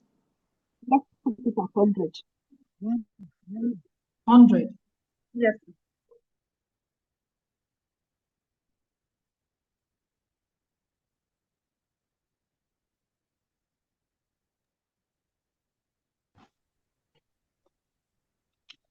So that gives us 720. So you're looking at Yes. cumulatively, whatever the size of it, you need to export 750 cartons in 2025. Yeah, so we grow that by 30%, right? Yes, ma'am. Okay. So cumulatively, you're looking at maybe 2,142 cartons in the next 5 years at the minimum. So if you grow it at 30%, next year you need to produce 975 cartons of shea butter in different sizes. So that is what it looks like right now. What is your potential? What is the size of the market? How much of this can you supply outside? Is it this 750 that you can do? Is that the maximum? No, I can do more, and I already have market for more. But we're on price negotiation within Amsterdam at the moment. The nuts are out, so the price of nuts determines the price of butter at the end of the day. So that's the status we have for that. Then we also have shea kernel. So do we grow this by 50%?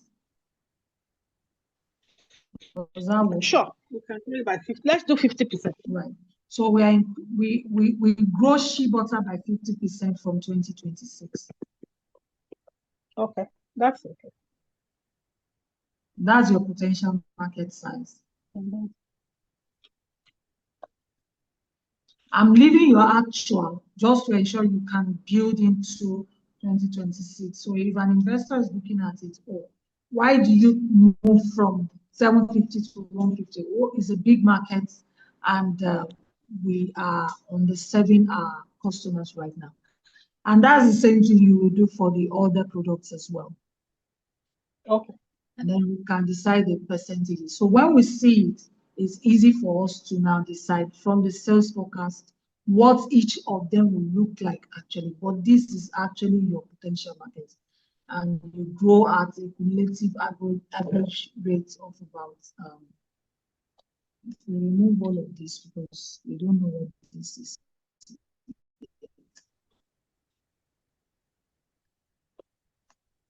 We'll still be at 50% anyways.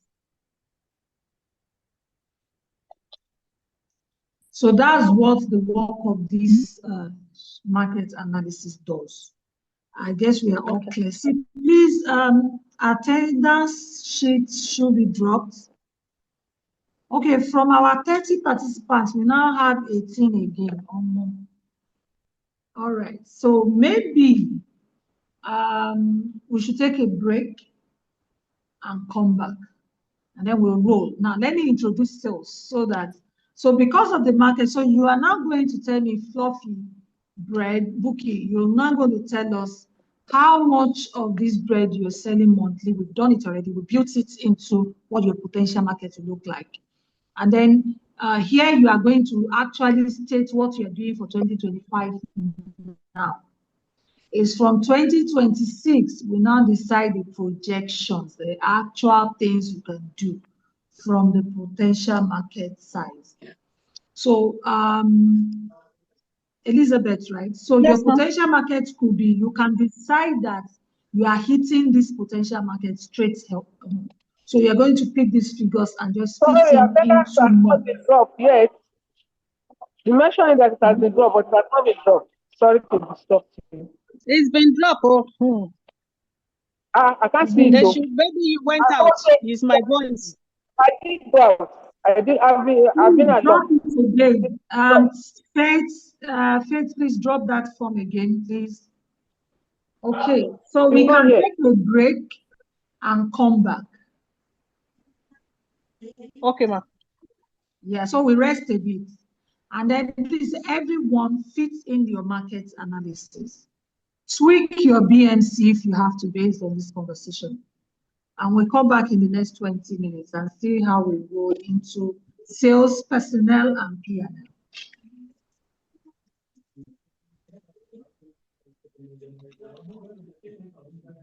All right, thank you, ladies. Please will be Thank you here very much, waiting. ma'am. So just take a, yes, ma'am.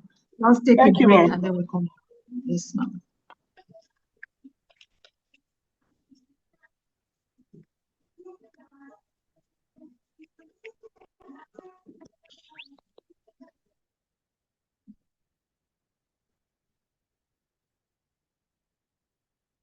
Not directly in my face.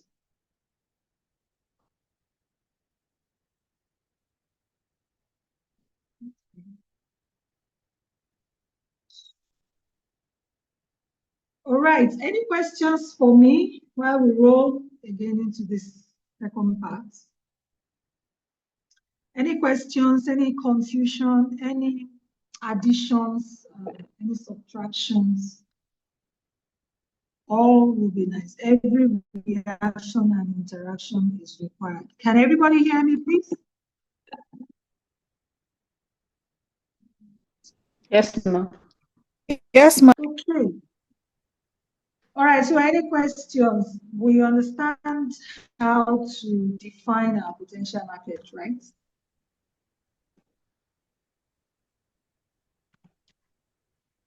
Everybody has gone quiet again. Not to worry, as much as I can, I'll take each one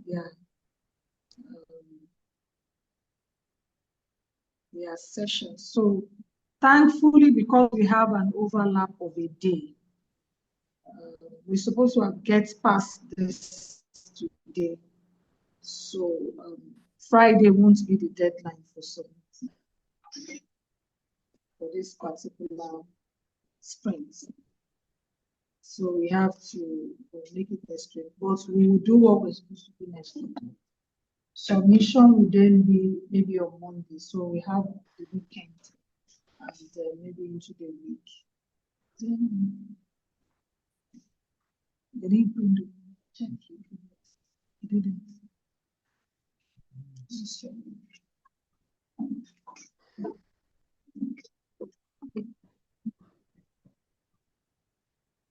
Okay, so here we go.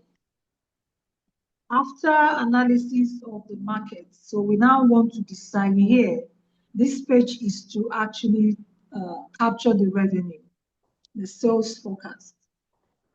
So who wants to go? It's very easy. So you can just plug in.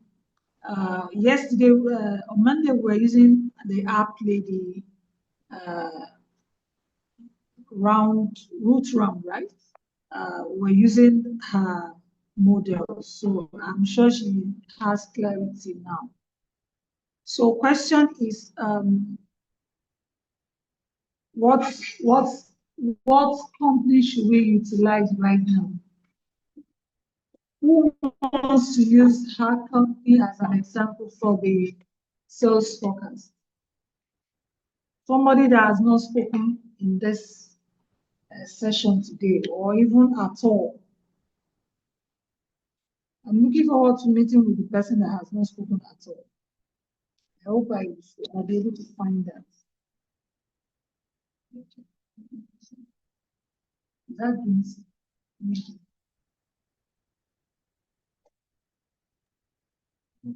nobody. Hello, ma. What's the No, question, please? Hello? Hello? Yeah, On hello. what topic? Yeah, can you I hear can me? hear you say somebody should speak. And I want to know on what. Yes, then we want to forecast our sales. Okay. So sales forecast. Whose sales should we forecast? Okay. Can we do mine?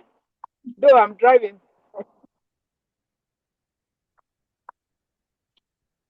Hello, ma. Okay, so let me just explain it so that we go on to, so we'll leave you to work on it. Then if you have any issues with it, you can come back. So the first page, say for example, the bread.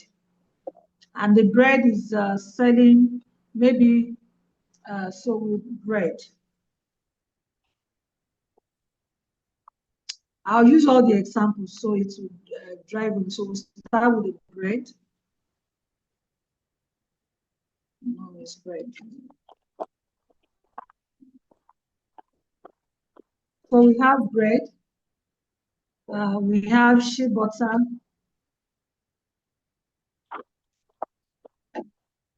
What other company do we have here? Healthy Beans. Healthy Hello, drink. Hello? Healthy drink. I can hear you. Okay. Can you hear me? Right. So Yes, we have all of this. Right. Okay. So you just go and plug in the units.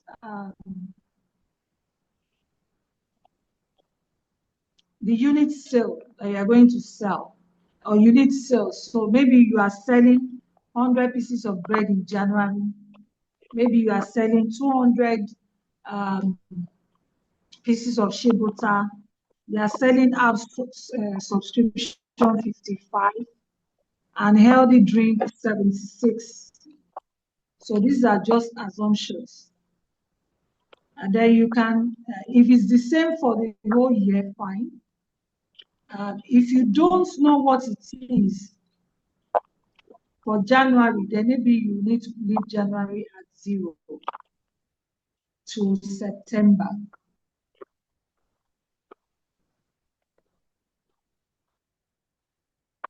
So you go and fill that to the right thing, and then we have that. So this goes down.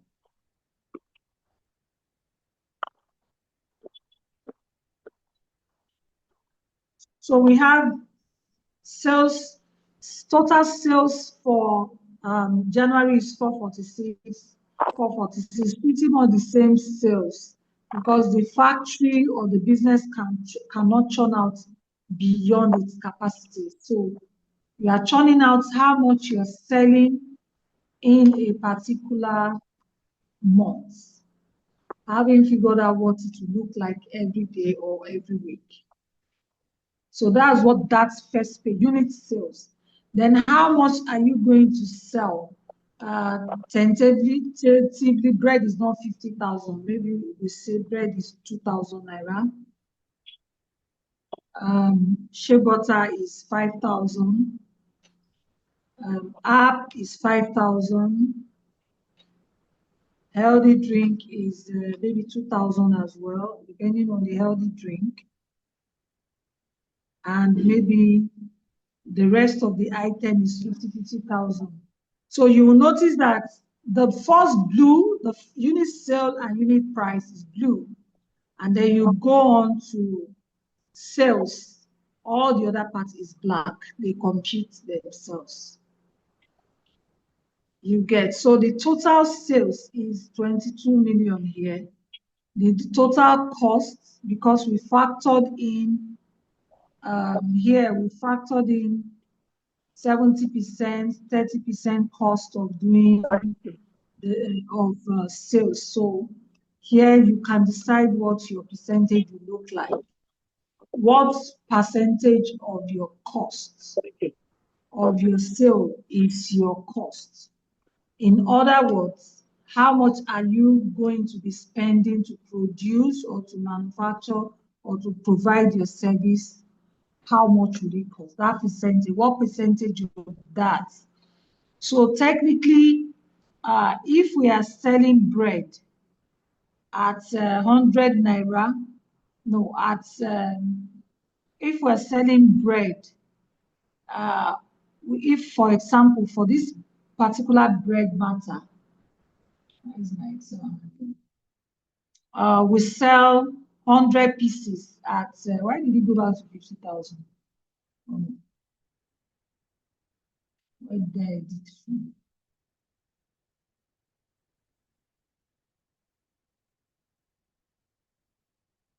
Oh, okay.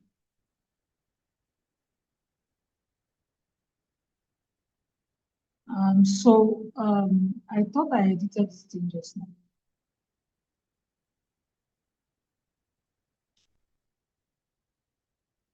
Okay. Right. So if we come back to this Excel spread for unit prices, unit sale for bread is 100. We sell 100 pieces of bread in April. And then we come down to, what are we starting from April? Okay, so We're not selling bread. So assuming, so let's get this right.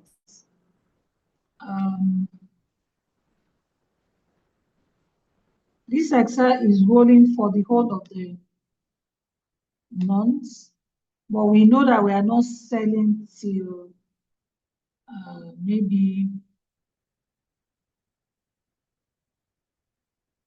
so we are projecting from August. So we would leave here blank. If you have the figures, fit it in. If you don't have it, leave it blank. So you come to September 100, 100, and here we have the bread is 2,000 naira again. The shea butter is 2,000, maybe 5,000 naira because it's sold in the UK. App is 5,000 because I think that's what it says. And healthy drink is 2,000 depending on the drink. And the drink, and then you have that same pricing across the board. So the most important thing you need to do is to ensure that your figures are ready with you while we are doing your review. So, but it will be nice that when you come, you have your sales, unit sale and unit price, how much you're going to be selling per month. That's all you are supposed to impute in. Once you impute, every other thing is computed. Every other thing just works and you don't have to do any other thing. Here you come to personnel, just copy on personnel, all the personnel you will recruit in your business, add them in under production personnel. If you don't do production, no problem, just leave it blank. Then you will come to sales and marketing. Most of us will have sales and marketing, and then we will have general and administrative expenses and other personnel, drivers, security, cleaners. So put in those figures, how much you paid them, how many of them. You see that we say designer 1, designer 2. It means designers, there are different types of designers. Pattern maker 1, pattern maker 2. Baker 1, baker 2, if you have bakers. Chef 1, chef 2. If it is factory worker, all the people in your factory that you're paying money to, you put them there. Plus the ones you will make provisions for in the next 2-3 years. You see that it's blue, so impute as much as you can all of the money that you will be the salaries you pay, and then it computes on its own at the end of the day in the ones that are black. And then you can then now go, when you do a good job of that, your P&L will automate itself. And once that happens, when we are tweaking, we can tweak consultants, rent, how much you pay for rent, utilities, phone, all of that, bring that out and impute on this Excel. So remember, everything in blue, you can add your own. Everything in black, just leave it. So this expense is expended, and this computes whether, so every other thing in black, don't touch, and then we'll compute later. The ones in red, please don't touch. It means they are in red. That means that they are negative. See that they became positive as the years go by or as the months go by. So they adjust. We will end on the startup. So if you are starting this business or you've not done your startup before, this is the time to do it. You need to tell us startup expenses, insurance, the bulk money you will pay or you paid as you started this business. The bulk money you paid. You paid rent, you probably paid lawyers to document your CSC and all of that. So you want to have them here. Once that is done, The next thing, the next class, we'll talk about funding and then the cash flow and the balance sheet and whatever it is. And then we'll be done with this Excel. Yeah, please, go ahead. Yes, good afternoon, Ma. Thank you again for the session. I had a question on the sales forecast. Sorry to take us back. That's So for products like my what I offer in my business, I have about 3 different product categories with different price ranges. yeah. So is it best to just work with averages? No, so we're forecasting now.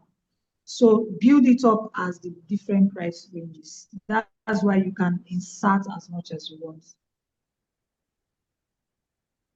So how many product ranges do you have? We have, I would say, 4 product categories. With different prices, right? Yes. Okay, give me the first product so you can see it. So with our dehydrated fruits,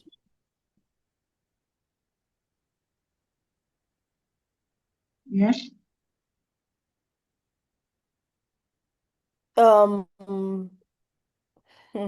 this we have dehydrated fruits, we have fruit powders. Food powders. Fruits. Okay, fruit powders. Right, okay. What else? What's the third product?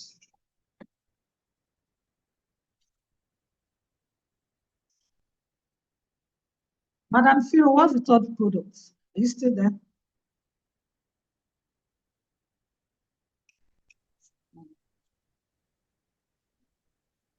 What's the third product?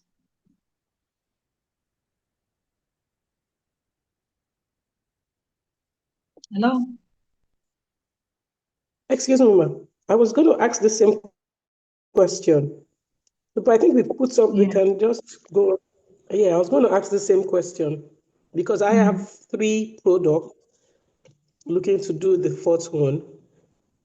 But Yeah, I like the kind of thoughts that were going on because that's what I was going to ask you about. so now we are breaking it down from the potentials of the market into, okay, Philo, I need to admit about. So into, so bread, so whatever you are doing now is what we want to look at in terms of sales. So Philo, you are back, right? Yes, apologies, my laptop froze. I had to connect with my phone. That's fine. So sorry about that. So for me, I have 24 products. Am I going to portray? Oh, yes, you should. Yes. Oh, wow. Okay, so Right, you can find a way to cluster it. So Philo, let me be done with you. Dehydrated fruits, fruit powders, what else? vegetable powders. Vegetable powders. Then we have flour and cereals. Flour and cereal. Flour as in Like, Flour. yes, sweet potato flour. Baking flour. Okay. Do you want to lump that up as flour? Is it flour or flour? Yes. And then cereals. We have the cereals, Looks like Tom 5. Brown cereal. Yes. Okay, so that's 5. Yes, ma. Right. How much is each of them? So let's project from, because we're in August, let's project from September of 2025.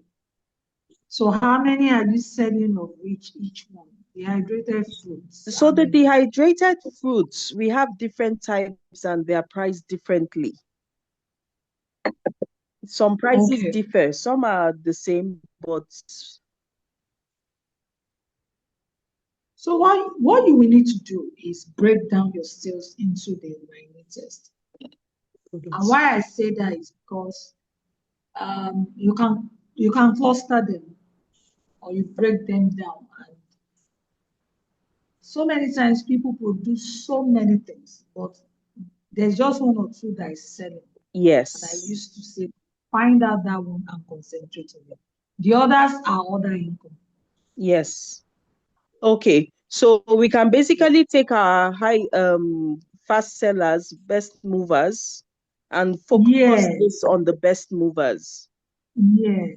Because that's where Okay. your income is coming from. Just focus on Yes. this. Yes. Okay. Thank you very much, Ma. The second question I had was with regards to the costs, where we had the 40%. Mhm. And the 70%. Yeah. Is that a general estimate that we can use, or are there any No. specific calculations? So let me use your products. What's your best selling product?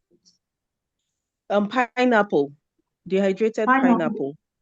How much do you sell pineapple? So permit me to do. How much do you sell pineapple? 3,500 per pack. 3,500 naira. So just watch. How many do you sell in a month? We sell about I'll say 50 packs. No, it's Okay, more let's than even 50. say Let's say 75. so hold on. Let's just say it's one. You sold Okay. one, and it's 3,500. How much does it cost you to produce that one? Are we talking of just the cost of the pineapple or the other like power and all of those things No, included? no. So the cost of the pineapple, the direct cost. The power could be your direct cost if you're manufacturing. You cannot, I Yes. usually say power is your direct cost. Power is your direct cost. The pineapple is your direct cost. What other things is your direct cost? Any other thing you add to it, your drying machine, your any other thing you do. So what would you assume to be your direct cost? Do you have an idea?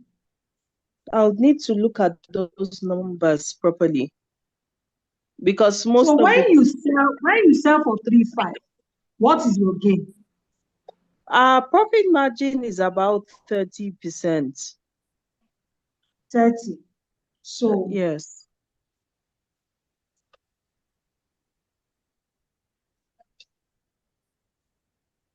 so it costs you 70%. Your direct cost is 70.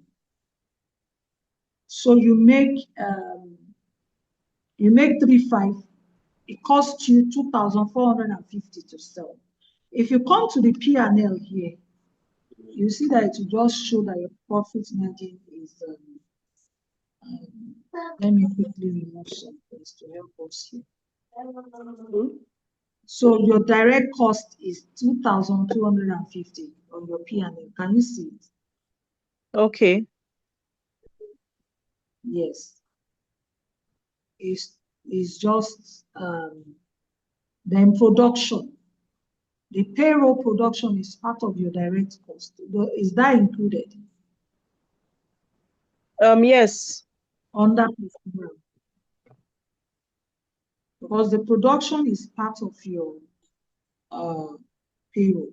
Here is 150. What's your own total production fee? How much do you? So currently I operate a very slim team. I know it doesn't matter. Just give me the figure you pay for the people produce. Give me a round figure. My production person takes Except if production is production inside that profit margin that you talked about. Yes, actually. Yes. Okay, so I have netted off under production 0 because for the sake of this conversation, when we meet it out. When you fill this form, please fill your production. the Okay. names of the people there. I mean, they Okay. are what they do, maybe producer or whatever, and the amount of money you give them. Okay. So I'm assuming it's zero for now because we've captured Packed it. it all. Yeah. So you see that your gross margin is 30%. Okay. It's showing already on your P&L that is 30.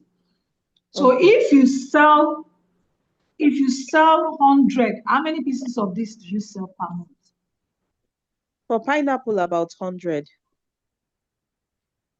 Okay, so if you sell 100, automatically on your P&L, it shows that you are selling 350,000 naira of worth of pineapple, dehydrated pineapple, which I look forward to tasting, by the way.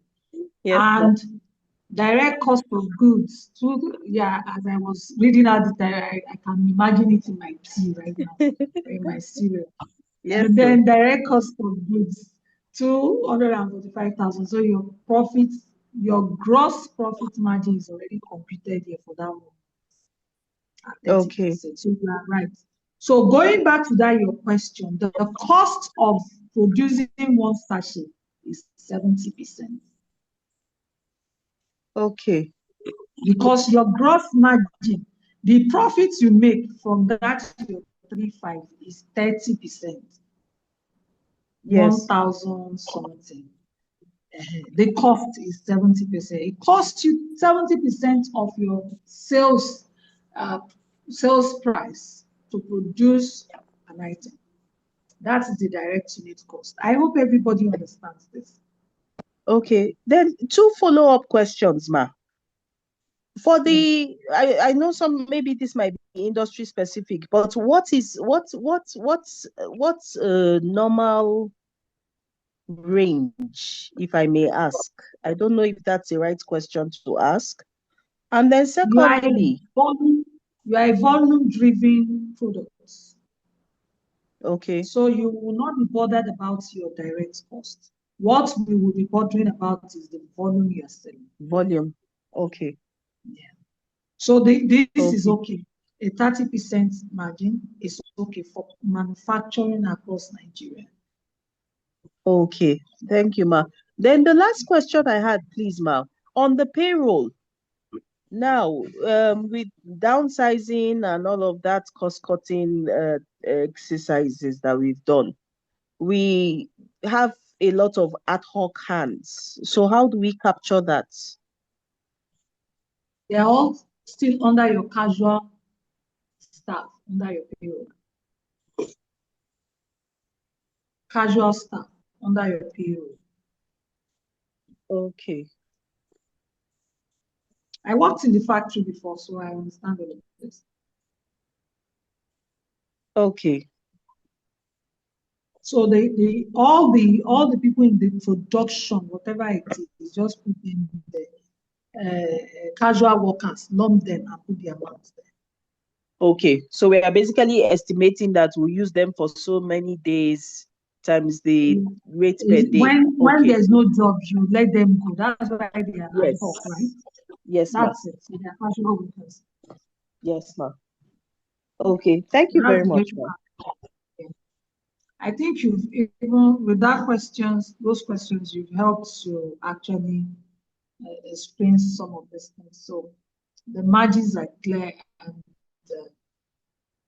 ladies and ladies, we are so quiet. Are there any questions in the chat? For me, I have two. Yeah, you are going to do that. Okay, please, attendance list. And internet was benevolent. Hello, ma. Today, so. Yes, ma'am. Good afternoon, ma. Good afternoon. Good afternoon. Smile. It's like so. I know, but it's the way we make money. I wanted to ask, are we okay? Let's say we are done with the financial projection, and then probably we want to send it or something. Would it be under this name, like DIRA Financial? No. By the time you're sending it back to us, please, it is your documents. Use your name. Can never be by DIRA again. Okay. what we just ask for is that don't use it to sell, don't sell itself, because some people do it to funny things.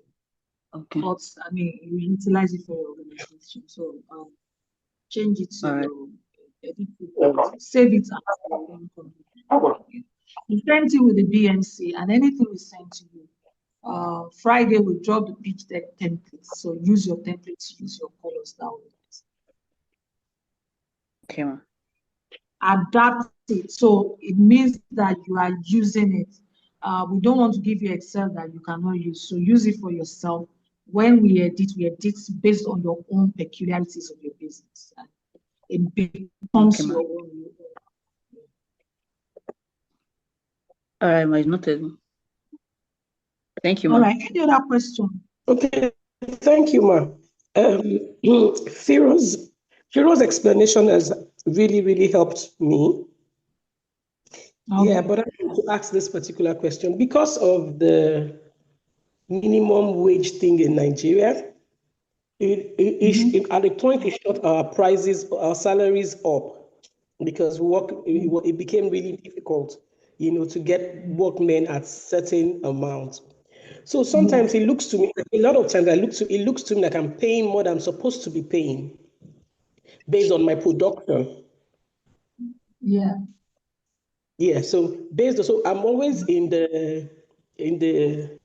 I'm always on the point of production within the same number of people that I have so that I can have a balance. Yeah.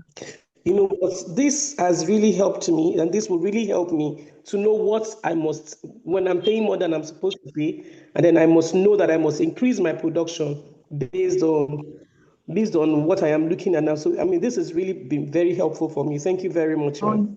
Thank you, ma. Or you transfer the costs. That's what we're doing. The other day, my admin officer here, like our office assistant, is outsourced. So there's a company that we closed, and they sent me a message that it used to be 50,000. Now they said, oh, we're paying 80, I think, so that the guy can have a minimum wage of 70. I'm like, from where to where? I've not responded, but it's the law. And so what we've done is, because we know across board we have to increase salaries because of that. We have to. We've also increased across board all our services, or by almost over 100%. If you don't do that, you shoot yourself in the foot, because that's what the law says. That's the new reality, unfortunately. So you have to factor it. What you do is, and that is for all of us. Even if you are paying a certain amount and you know that your staff is underpaid, please make projections. So if, for example, January, February, March, April, May, up to August, September is 100,000, and you think that, what, market has changed, you want to move it to 200,000 or 250, then start projecting 250 from November, December into 2026. So that you already factor in, when you're looking at this Excel at the end of this program, you know that, I must increase volume here or value here for me to be able to pay this salary. And when they are coming in, whether they are casual or not, if you don't work 5 hours to do this, we cannot be able to pay you this amount of money. No stories. Come and yarn stories, The other day, somebody was saying, the staff didn't show. I said, this person saying, I said, what happened? He said, he just didn't show. Then later I said, he's sorry that he's no more. I said, this is not the time anybody does this kind of thing. If you are going to be unavailable at work, you are better be unavailable at work. If not, we yank you off, because people are under stress. This one. Right? So, yeah, that's the reality. So no shenanigans. I don't take shenanigans. You work. I'm a hard worker myself. So people need to then earn the money. That's what we're saying. Or else it's pretty much difficult, because the soft landing should have been that SMEs have access to cheaper capital and long term to cushion the effects of that minimum wage requirements. But trust us, it's our government, it's our country. Those things are never considered. Hello, ma. Thank you so much for your Yeah. explanation. I hope you can hear me. Hello, ma. Yes, ma, I can. This is Yeah, one I question. can hear you. Yes, all said and it's quite educative what you have said. But the question has been a big burden on some of us, paying that current minimum wage. And in the service industry, it may be easier, to manage. But in the grocery and the production area that we are, it's unfortunate that even some, despite all this explanation and how to achieve and the knowledge to how to go about calculating profits, etc., as indicated in the text, it is excellent. But we still have the market to contest with, the competitors to contest with. Unfortunately, some entrepreneurs, they don't calculate all this. And when you take it to the supermarket, it's like, oh, your product is so expensive. It's so expensive. It's so expensive. How do we cope with this? Because we have the informed entrepreneurs and the uninformed. I'm just doing it, just as other people are doing it. Not putting in all this. How do we cope with that? I understand you now. So I've worked in factories. I've worked in a factory before when I was younger, and I recall that it was during June 12, 1992. Is it 92 or 94? 94, because 92 I was still in secondary school. I think June 12, 94, 95, I was still in secondary school. I was just out. When did I finish secondary school? Okay, 94. So I had just come out and I was working in a factory. I realized that if I come into the factory, I'm supposed to work for 5 to 7 months. I must be seated working and churning out a certain number of cartons of products. If I don't finish it, I'm not going to be paid. Treat your casual workers as daily payment. That's what all factories that you are competing with do, daily pay. Even if they are engaged for a month, they are paid daily. The days they don't work, you don't pay them because they are casual workers. It sounds very harsh. That's what the Chinese, the Lebanese do, but that is the protocol of that job. They are casual workers. So any day I mistakenly do not clock in, Comfort Jumbo is not going to be paid for that day. That's why the businesses are still existing, because it's unit economics. Manufacturing is not consulting. That you put people are in the office or they're somewhere else, and then we cannot calculate how many hours they put into the work because we earn bulk money. If I run consulting, for example, for 1 hour, technically the minimum I charge is 500,000 my 1 hour. So that's the nature of my job. But I'm taxed higher than several other people. So the way to roll it is, first one is you must have clarity with this casual people and know exactly how much they have to churn out. Number one. Number two, you must look for how to increase production. You are a volume-driven organization. You must strive to sell more. Yeah, you are a volume-driven organization. You have to sell more. So this same casual worker they are paying 70,000 must be able to churn out at least 10 times that amount in terms of volume that you can sell. So because we don't do that, we don't have the analysis out. We don't even know that sometimes we are underproducing, underutilizing the human assets and probably the potentials of the organization. So you struggle. Yeah. If you check, China does en masse. Every production, I don't know if there's any production that is not mass. You must increase. That's the CEO must find a way of increasing the volume of sales every time. That's why the business model needs to be very clear. Who are we selling to? So that we sell to more people like that all over Nigeria. The third one is, if you know that you are not making, rather than just putting products out there, merge we are heavy on mergers within manufacturers. I said it to Manufacturers Association of Nigeria. I said, your people should merge. People should start thinking of merging, utilizing the same assets but different products. So, for example, if you produce garri, go and get the garri produced in a factory. 10 of us can produce from this factory, and then we border on not production costs. That is how China is thriving, and we border ourselves on marketing costs. Yeah. So we must begin to have open conversations around this kind of conversation in Nigeria. So you either increase the volume, because most people on the BMC that have reviewed and the form you feel to join, you are volume-driven organizations. So you need to sell more of your product, produce more, sell more, produce more, sell more. The more you do that, you see that your cost of employee cost reduces and you're able to pay 70K.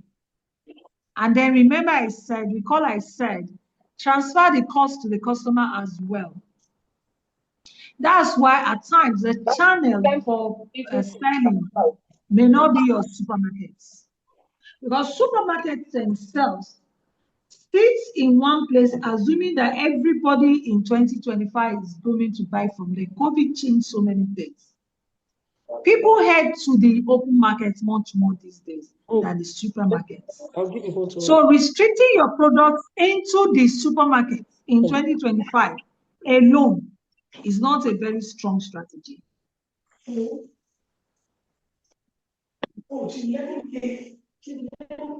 Post-COVID, people stayed more at home, so they were not coming to the malls. It hasn't changed. Delivery is now happening.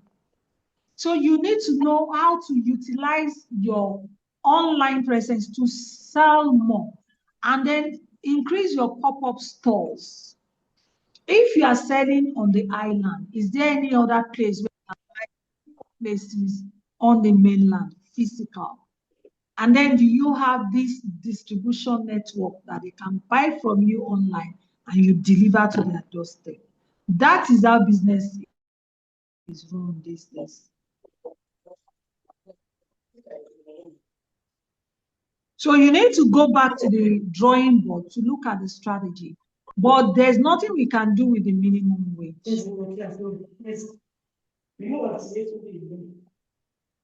That is law, and we have to abide by it. So transfer costs, produce more, and then ensure that you get maximum output from the staff, and ensure that whatever production it is, you can outsource, or you don't have to be the one producing. Look at that entire business model.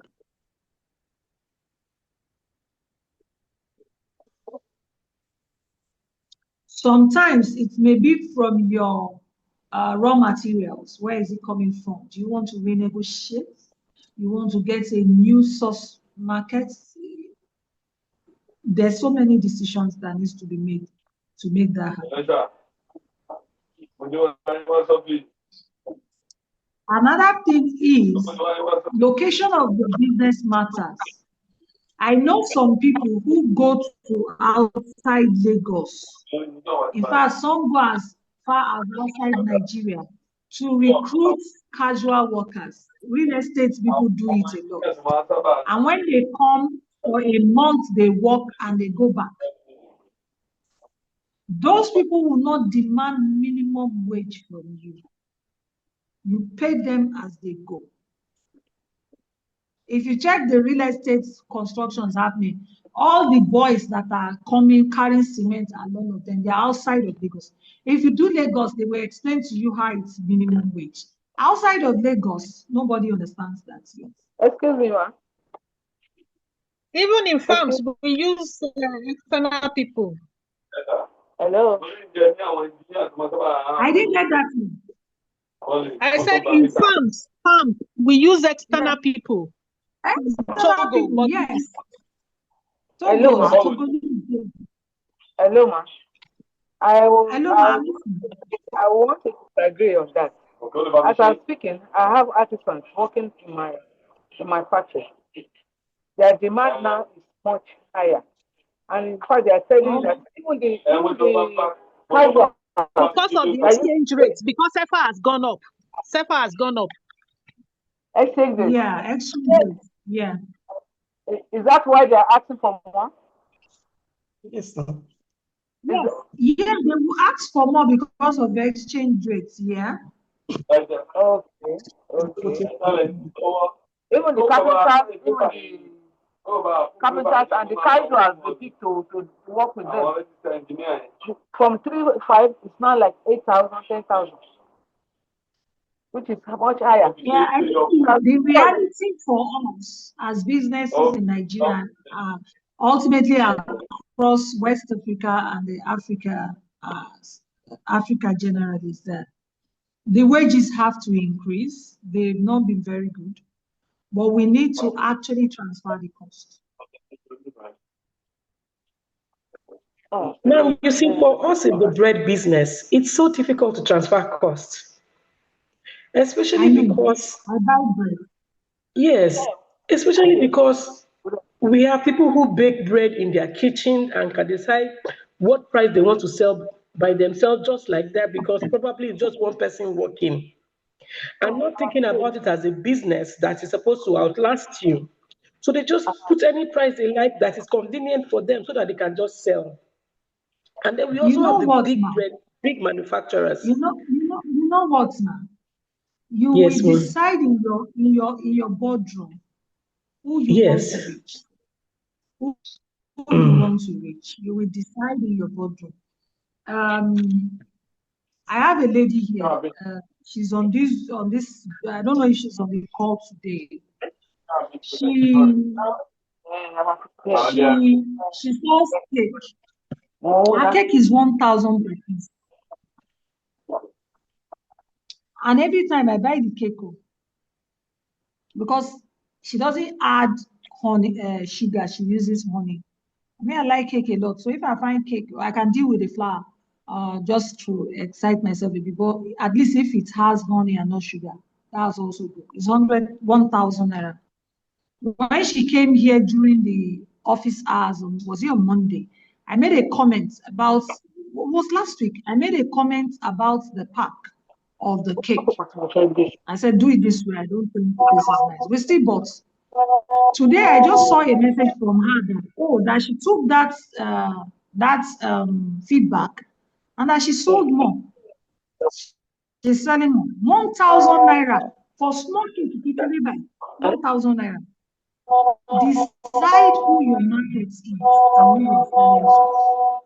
If it's just going to be 500 people that live in Banana Island, so be it. Because if there's also a problem with the mass markets. Mass market is difficult to sell if you don't have the infrastructure to go at scale. So you can reposition your bread as homemade elitist bread. And the people in Ikeja GRA are the only one that will order for it. Probably send their driver to buy 10 pieces every other day. I have people that do that.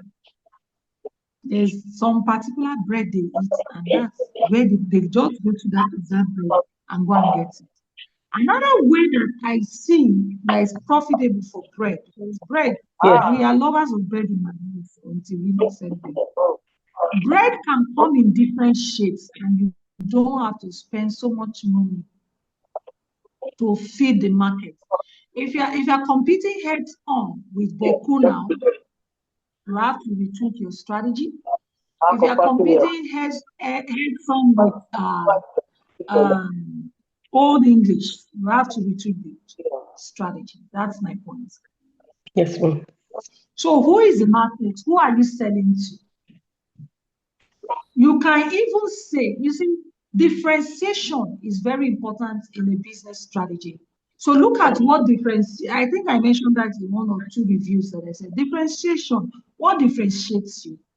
Somebody has told us, not somebody, several people have told us in the D-room that we are very expensive. Get D-room to write business plan or pitch deck. Minimum is 500K. I laugh. We will not go into reduce it unless I know you or you come highly recommended.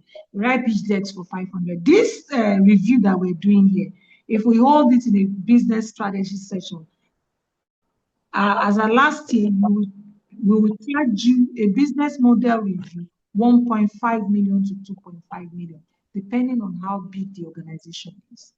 Like last year was 2.5 million. The cheapest was 1.5. This BMC. Now there are people that do. Somebody started on my table here and said, "Ma, I wrote business plan for 5,000 naira." I said, "Well done. It's okay. Keep going." Well done. He said, "Is that all I will say?" I said, "Yeah." And 5,000, no. Nobody will come to me with business plan for 50,000. We won't do it. But we also have an app that we're working with now that is going to come out shortly. That if you can write it yourself, honestly, with about $50, you can write your business plan yourself. The template is online. We do it and saves it on cloud for you.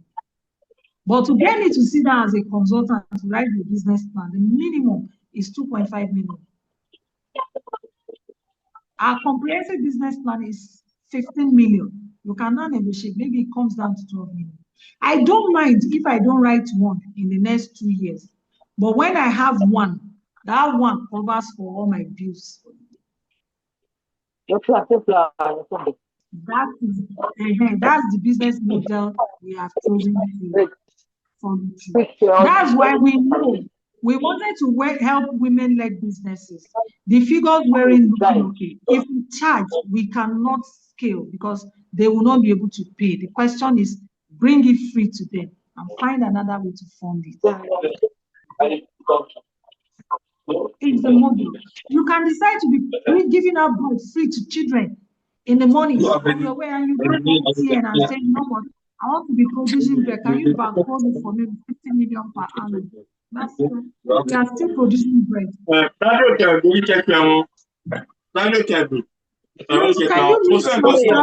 you mute yourself? Hey, can they mute the whole class, please?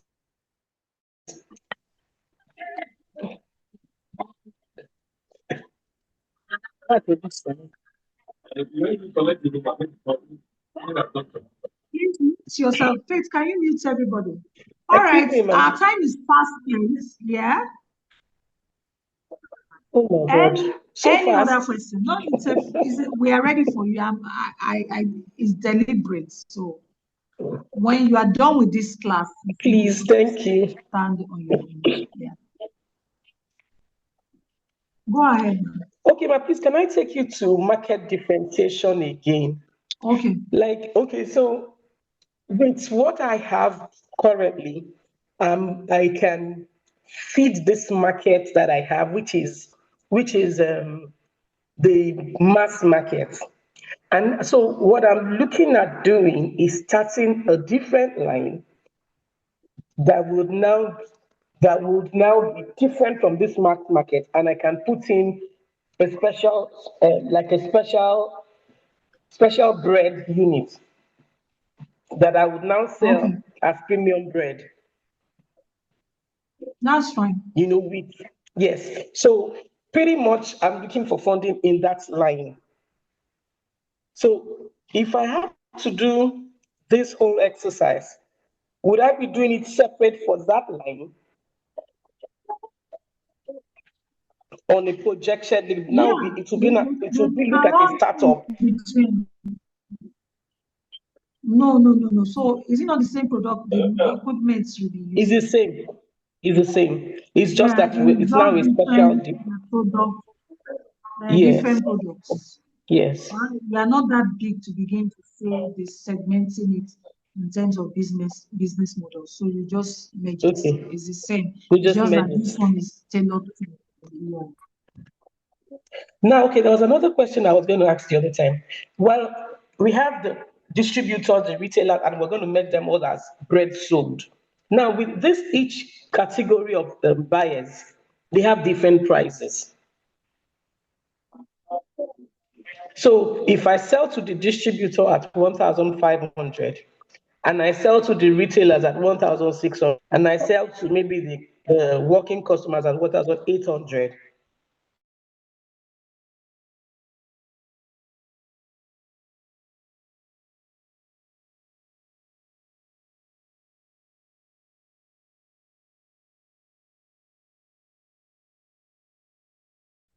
hello, ma.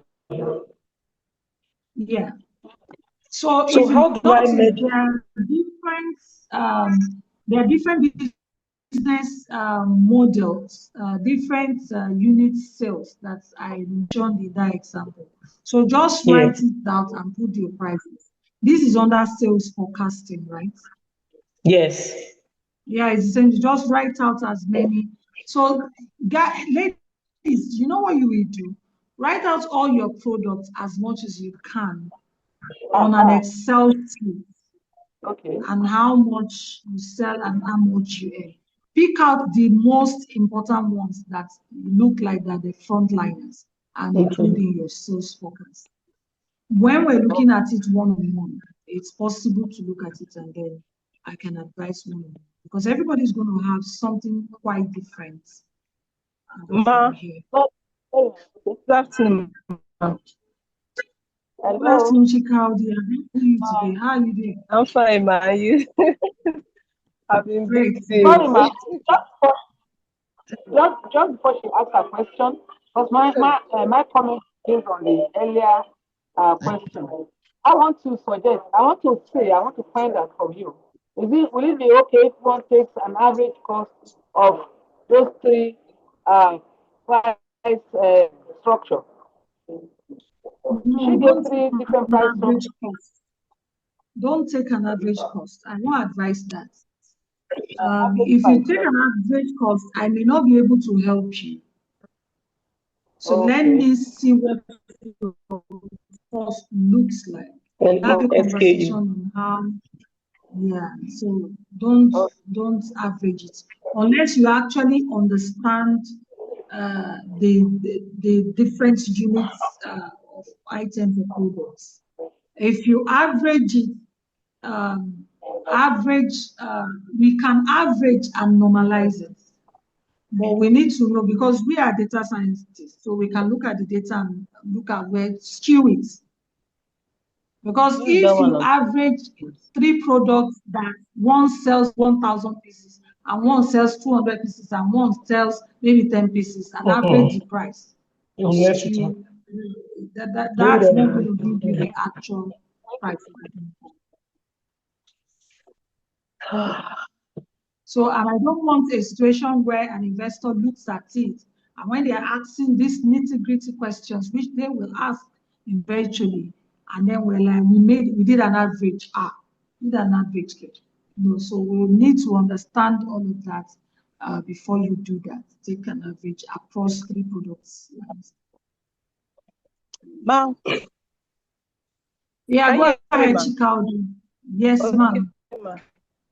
I want to ask concerning the Excel. What about that is a fashion designer? How are we going to calculate it? You are talking about the prices, how to list the prices. So how are we going to go about? This Excel is originally for a fashion designer. This thing you were given. Okay, Yeah. ma. Yeah, this is a financial for a fashion company that is existing well and alive. It was done in 2022. Okay. So So if I'm you asking, how are follow we going to go about it? the Excel as I've given it, just look at your sales forecast. So Okay. maybe I will have to close this thing, don't save, and reopen it in its state that it was before.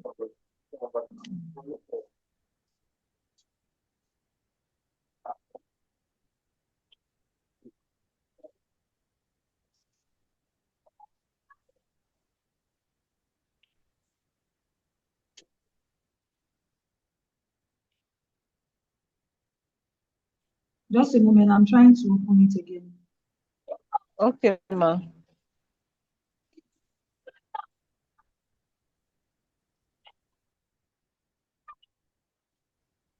Can you see my screen? Yes, ma. All right. So you see that is Young Professional Adults 2023. We are proposing that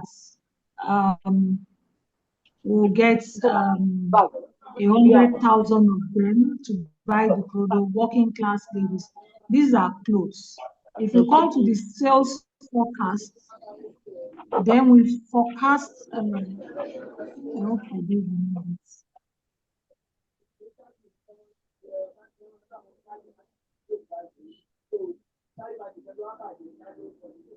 oh, I've cleaned it off. It was kids wear, children's wear, or something. That's where it should be.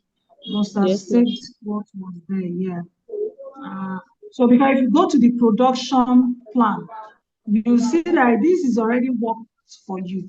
Pattern designer, designer one, that, marketer, that. This is a fashion design. Okay. You understand? Yes, ma'am. So what's your question? Yeah. In your own, this sales, we have something like kids wear, children wear. Okay. Because this one I've updated it from trying to work on it. Okay. So the original document is, the original Excel is for a fashion design company. So you can as well just adopt it as you go and change what is. Okay, ma'am.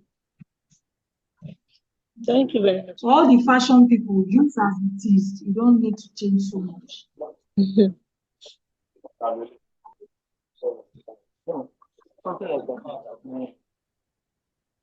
All right. Any other questions before we call it a day? No audio. Oh, Thank you, ma'am. Elizabeth, can you hear me now? Good afternoon, ma'am. Good afternoon, ma'am.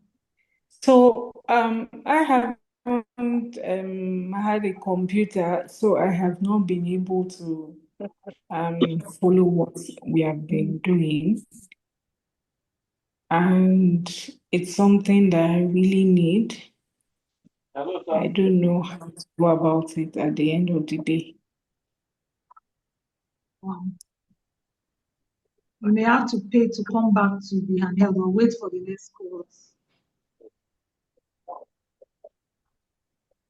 Maybe you should just get the system okay and then wait for the next cohort. Hello, ma. I want to book Hello, for which part of? You said? So you are still okay. You said what? I told you you were asking me a question. Yes, I want to ask a question. Okay. Okay, I go want to ahead. book for Friday physical meeting. Is that Fridays. okay? I think we're because we are having an overlap. There's one or two sessions we're missing right now, so we need to take the funding P&L and cash flow on Friday, as many, and so that will also go to the investment parts of this Excel. Will that be physical? So everybody should try and fill the Excel as much as they can before Friday. Will it be possible to come for physical at your place? Yeah. Challenge. My Friday is a bit tight because Friday is my husband's birthday. My little bride is also, my little bride turns 25 on that day as well. Firstly, both of them share the same birthday. So she has told me, she just graduated, so she's like, I have to take her out. So I won't be able to promise that I'll be here then, but I'll be here in the morning. I'll take this session for about 3 hours. And I have a session on Friday. I'm speaking at the Rome Business School on Friday.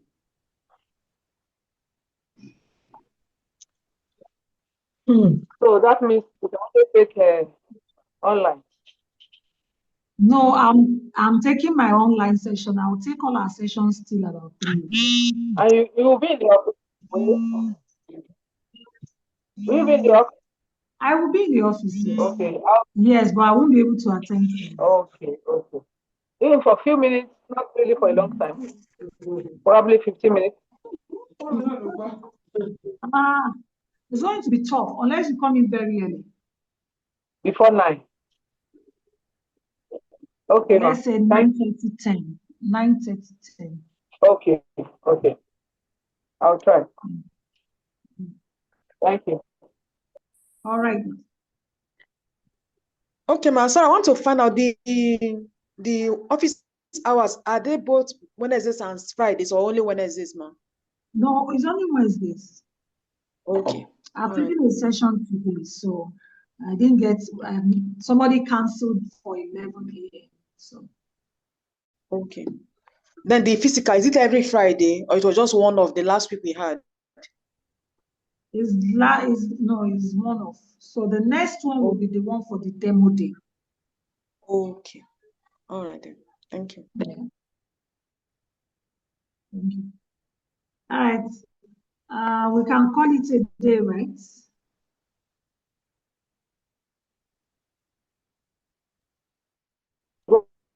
All right, thank you, ladies and ladies. It's been an exciting time with you. Thank you for your patience. Thank you for all the questions. You make me more, it helps with learning as well when you get to have intelligent people in the room. All right. Thank you. So see you all on Friday. And please try to fill in the Excel sheet as much as you can with all of your details. Just keep going. You'll find out that it's easy to work on. Or just fill up all the ones that are in blue. Leave everything that is in black. They automate by itself.